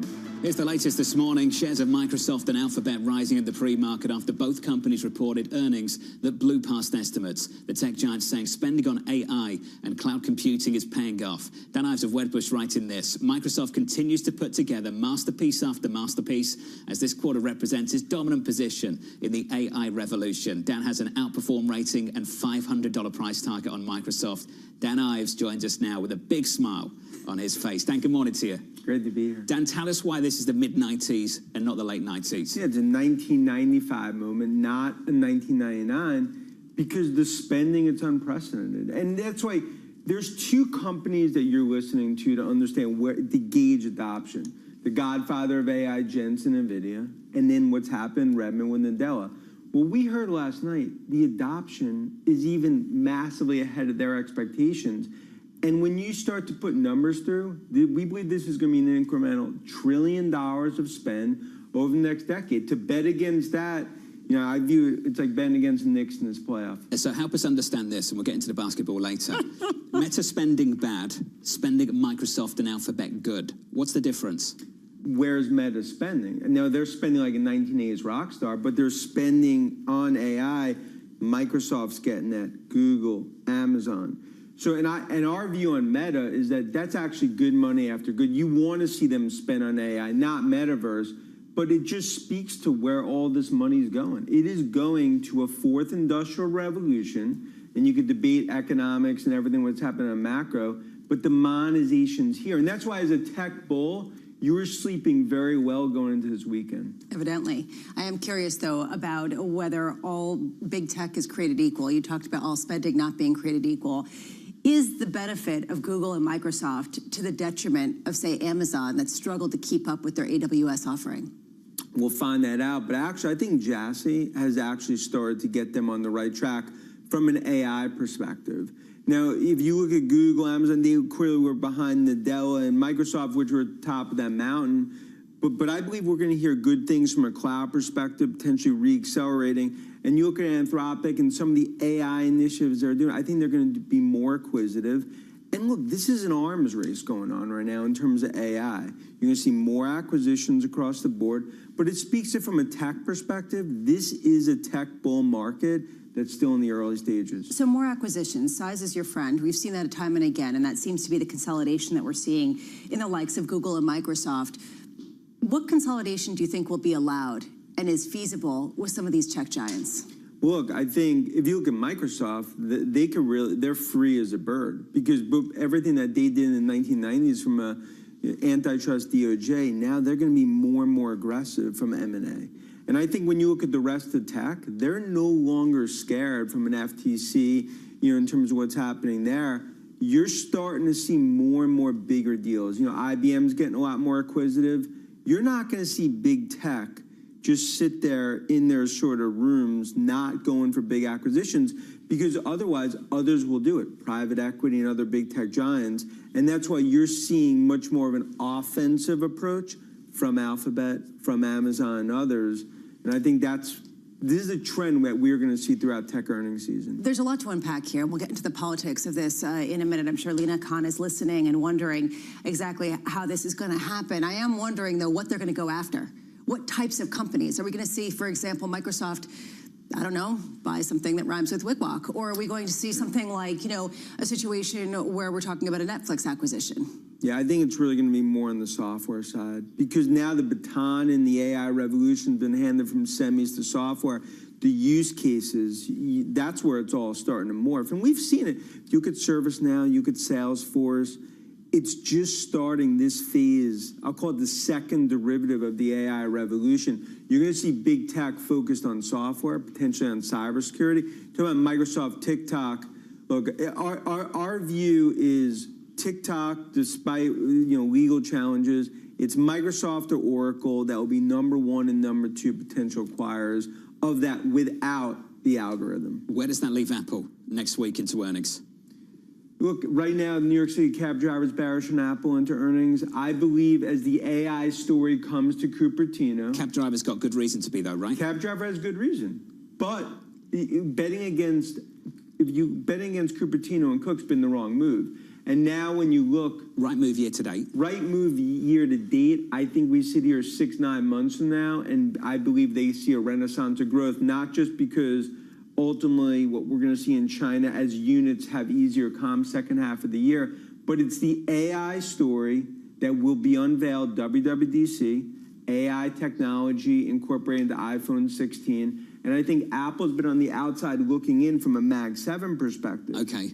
That will not be the case 6-9 months. Do you think we should drop the numbers and stop counting iPhone 16 and just have, a new launch, a new product, which is the AI product? Are we that close? Are we actually going to see a big enough change to the hardware that they can say this is a brand new thing? Yeah, and Gurman's talked about it a little too. I don't think we're there yet.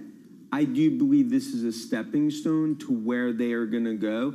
But when you look at Apple from a services perspective, AI is going to be a massive tailwind. And I view Apple, I view Google similar to how we viewed Facebook, Meta 18 months ago. The point is, they are on the cusp of a renaissance growth, even though China is the elephant in the room, obviously with Tesla and Apple, that continues to be why right now in this Mag 7 party, they're in the cold on the outside, behind the line, waiting to get back in. And we'll get to that in just a second. Tony Blinken, some headlines coming from his meeting over in Beijing about talks on AI with China. Are you bearish on anything? I mean, Tesla, was that sufficient for you? Are you feeling like there's any name within the tech complex that maybe just isn't getting it done in the same kind of way? Yeah, I mean, look, Tesla, we talked about. You need an adult in the room, and that adult was Musk. I mean, he did step up on the conference call, laid out the strategy in terms of a lower cost vehicle, and I think that was so important. But our view, when you say are we bearish or anything, of course, there's going to be losers of this AI revolution. But even when you look at the companies that I view maybe on the outside looking, like an IBM, look how aggressive they are in acquisitions. You're starting to see their mojo come back. In my view, to bet against tech in a fourth industrial revolution, it's betting against Mahomes in a Super Bowl. Okay, you went to sport twice. Let's talk about basketball. You think the Knicks get it done? Are they better than the Celtics? Look, Celtics obviously going to be a tough series, but I do believe Knicks could beat Celtics head-to-head. That's my view. I think we have a hot team right now. Okay. So my view is... You're more confident on the Knicks or Apple next week? I'm probably more confident on Apple, but I have a very high level of confidence. Knicks, again, once they get past Philadelphia, we'll call it Knicks and Brunson or Boston. Cook? Brunson or Cook, and you're like Cook? I'll take Cook and then Brunson in that order. All right, cool. Dan, thank you. Appreciate it. Love how seriously you take this. I was going to say, he's got the same tone. Some of the big tech names. We want to get to these headlines coming out of China. So Blinken confirming a meeting with Xi overnight, the Chinese leader. This is the readout, some of the headlines we're getting from this. The last trip here was at a time of profound tension. I made clear our policies and intentions. I came to China to take stock of progress. The two governments agreed to close loopholes on money laundering.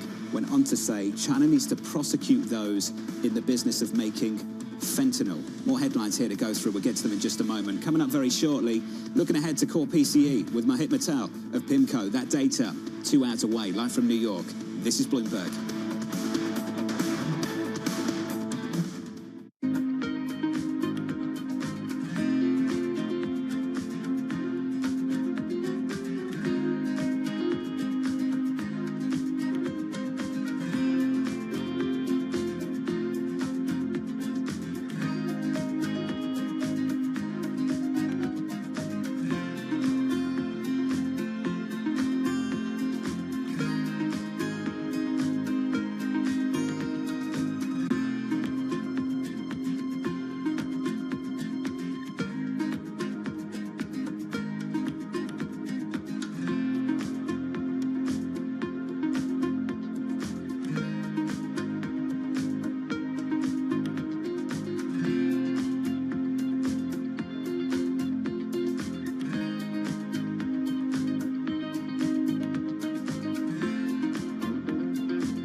I've seen firsthand how some fashion businesses make women feel. And I think there's one thing, you know, being really vocal and being an Instagram activist and talking about something, there's a difference than putting your money where your mouth is and really trying to do something about the problem. And that's what I did with that business. It was about how do I take everything that I know and I've learned and actually do the opposite. And I think that as a young black female entrepreneur, the only thing that I could do was what I know from my experience. And the honest truth is, I didn't set out to create a company that was like deeply rooted in the principles of inclusivity and diversity. I set out to make a company that was right for me and my friends. And I knew that if I had a problem, chances are somebody else does. And I think that's where so many businesses are, you know, created, when you're solving a problem that's real for you and therefore real for the consumer.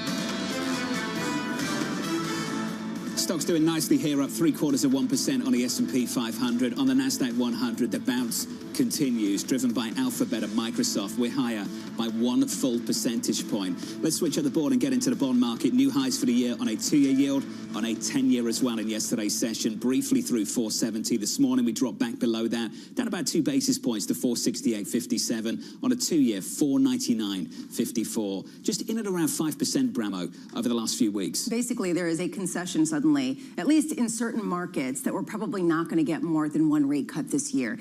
How much that's percolated out into the rest of the market, that is a question that I'm curious about, because there still is that hope lingering for so many people.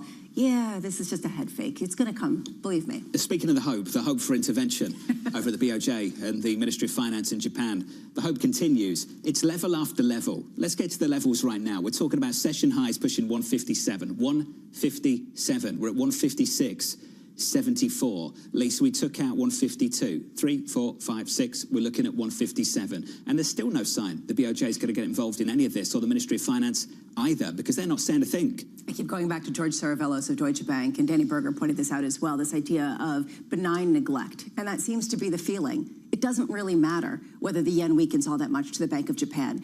And so how do you really understand what move would be enough to matter at a time when potentially they're still looking for inflation to increase? Tourism is going gangbusters. Everyone wants to go see the cherry blossoms. Everyone who comes here, where they say they've gone to Japan, they just get this smile on their face. They say it's just, there's a new energy there. Sure, 157's the energy. If you're funded in US dollars and you're going on vacation, that's where the energy's coming from. Have we not heard that from literally every person who's come on this set? Yeah, everyone's just got back from Japan. It's a new dawn. It's a wonderful thing. Where do you want to go? Yeah, everything's like half price. I know. Congratulations. Exactly. I know. I think you nailed it earlier this week. You absolutely nailed it. Do they risk more credibility if they step in and it doesn't work? Isn't that the risk facing the Ministry of Finance, looking at 157 on dollar yen? That's essentially why this does feel a little bit like the high school analogy that we were talking before. Because essentially, if they were to step in and it wouldn't work, they'd be throwing good money after bad, and that would be a huge problem from a whole host of perspectives. So now if their tone is, we're watching it, it doesn't concern us, not a big deal, then it sort of downplays the expectation for them, and frankly, it gives them more credibility.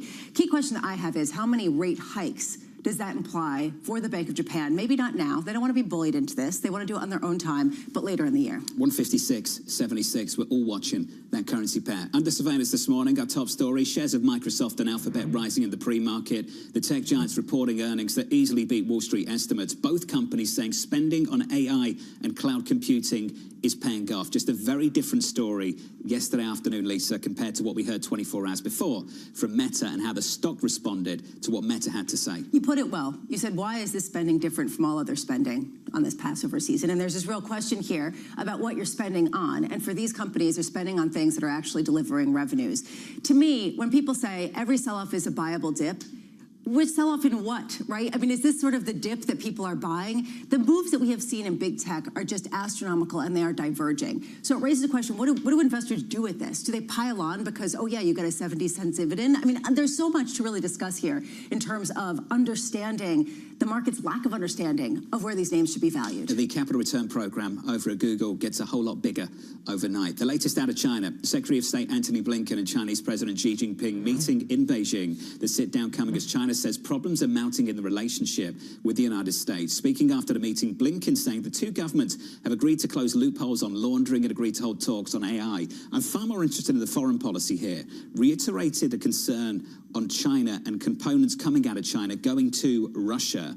Also bringing up Iran, urging China to use their influence over Iran to limit the conflict in the Middle East. This is about the influence that China has over rogue actors on the international stage at the moment and how much influence America has over China to do something about it. And what the incentive is for China at a time where they're seeing increasing competition and frankly, they're seeing that economic pressure. I mean, the language coming out. Did you understand what this meant? That actually there was progress, or at least ties had stabilized since Xi and Biden had started talking, but negative factors were increasing. Do you understand what that means? No. Okay, thanks. So there are negative factors that are getting worse, but we're at least talking.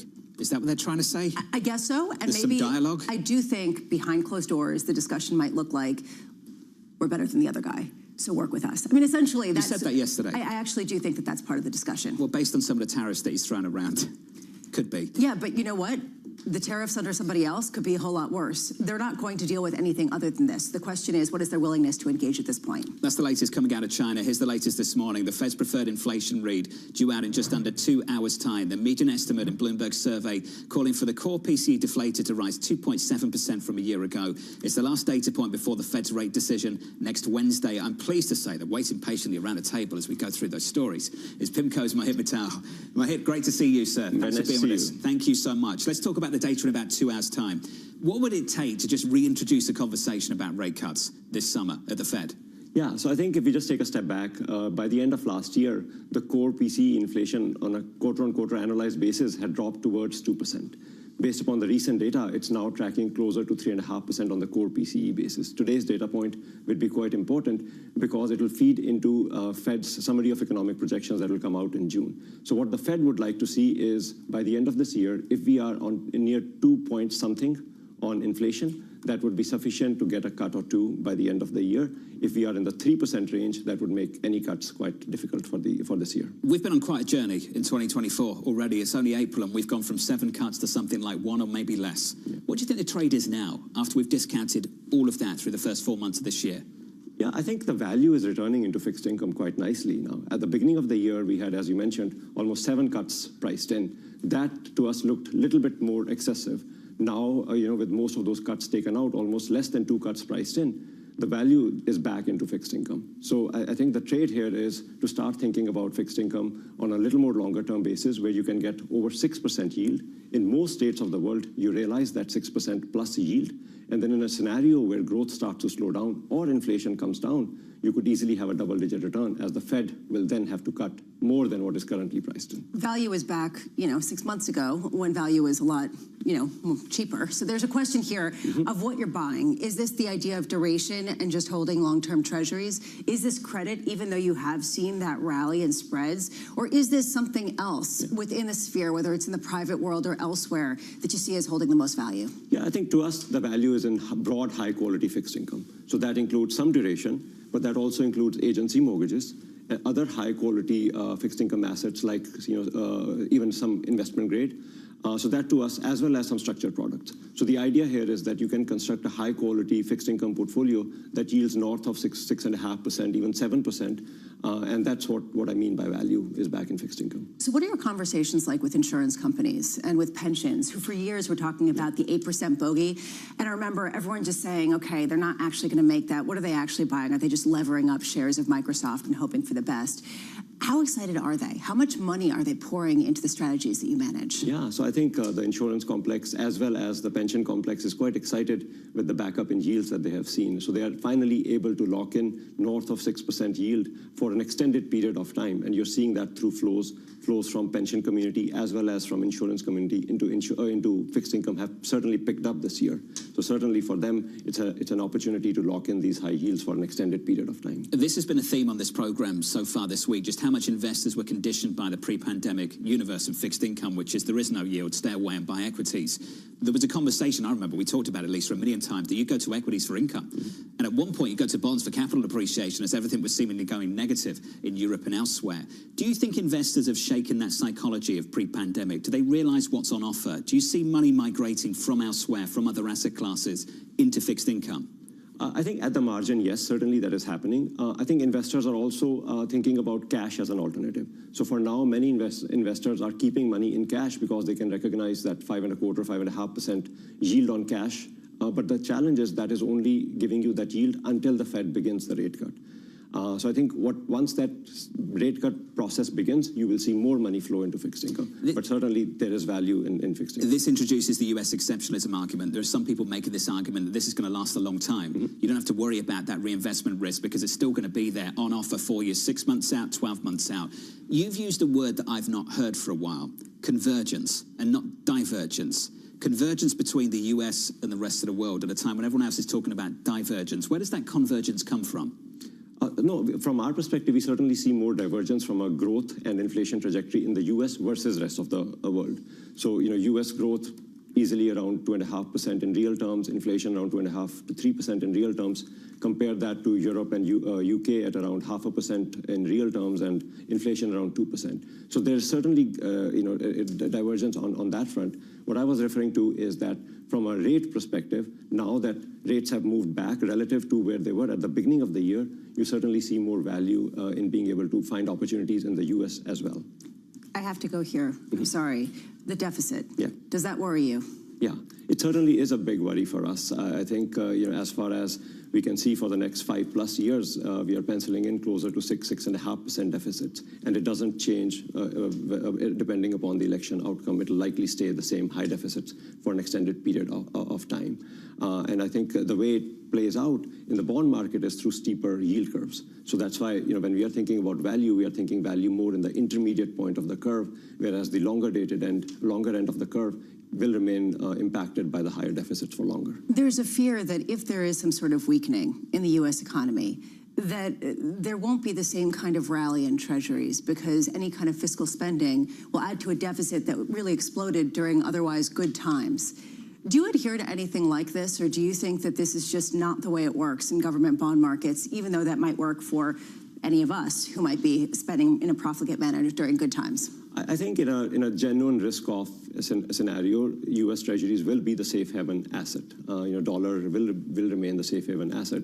So while certainly deficit can go up in that scenario, there will certainly be more demand, particularly given the starting level of yields in U.S. fixed income in a risk-off scenario for U.S. Treasuries. Elisa is going to be so much happy that someone just said yes to that first question. Are you worried about the deficit? No, yes.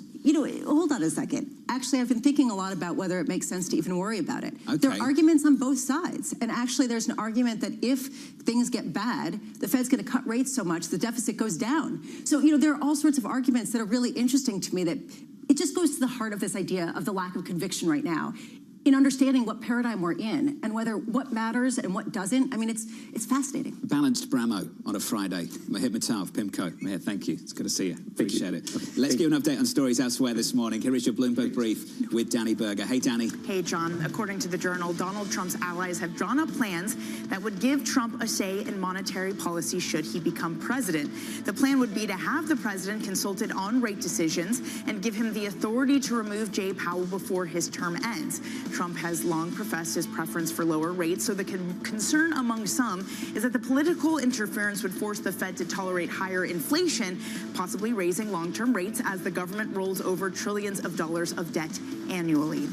JP Morgan is continuing to revamp its leadership in Asia. The bank has appointed 48 executives across Asia into managing director positions. It's already made a string of changes in leadership in its Hong Kong and Shanghai offices. As you'll recall, JP Morgan reported earlier this month that net interest income missed estimates amid a very high bar, and that sent shares tumbling 6.5% on the day. Let's get a quick check on Intel shares for you there. Lower pre-market, down 7.33%. They reported earnings. Second quarter outlook came in weaker than expected, highlighting some of the difficulties that the chip maker has had in executing a turnaround. Shares are already down 30% this year. It's one of the weakest performers in the Philadelphia Stock Exchange Semiconductor Index. Stifel analysts say that this is likely the bottom, but the climb back up, the pace of which, that's unclear. That's your Bloomberg Brief. John. Hey, Danny, thank you. Much more from Danny in about 30 minutes' time. Up next on the program, the Fed's preferred inflation gauge on deck. I don't see why the Fed would be, rushing to be cutting rates into an environment where inflation is still sticky. That was true 3 months ago. It's true today. That conversation up next. That data about 2 hours away.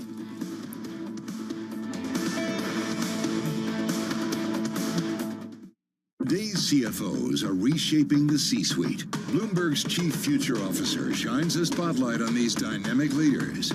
It's an incredibly fun job, for sure. We're in the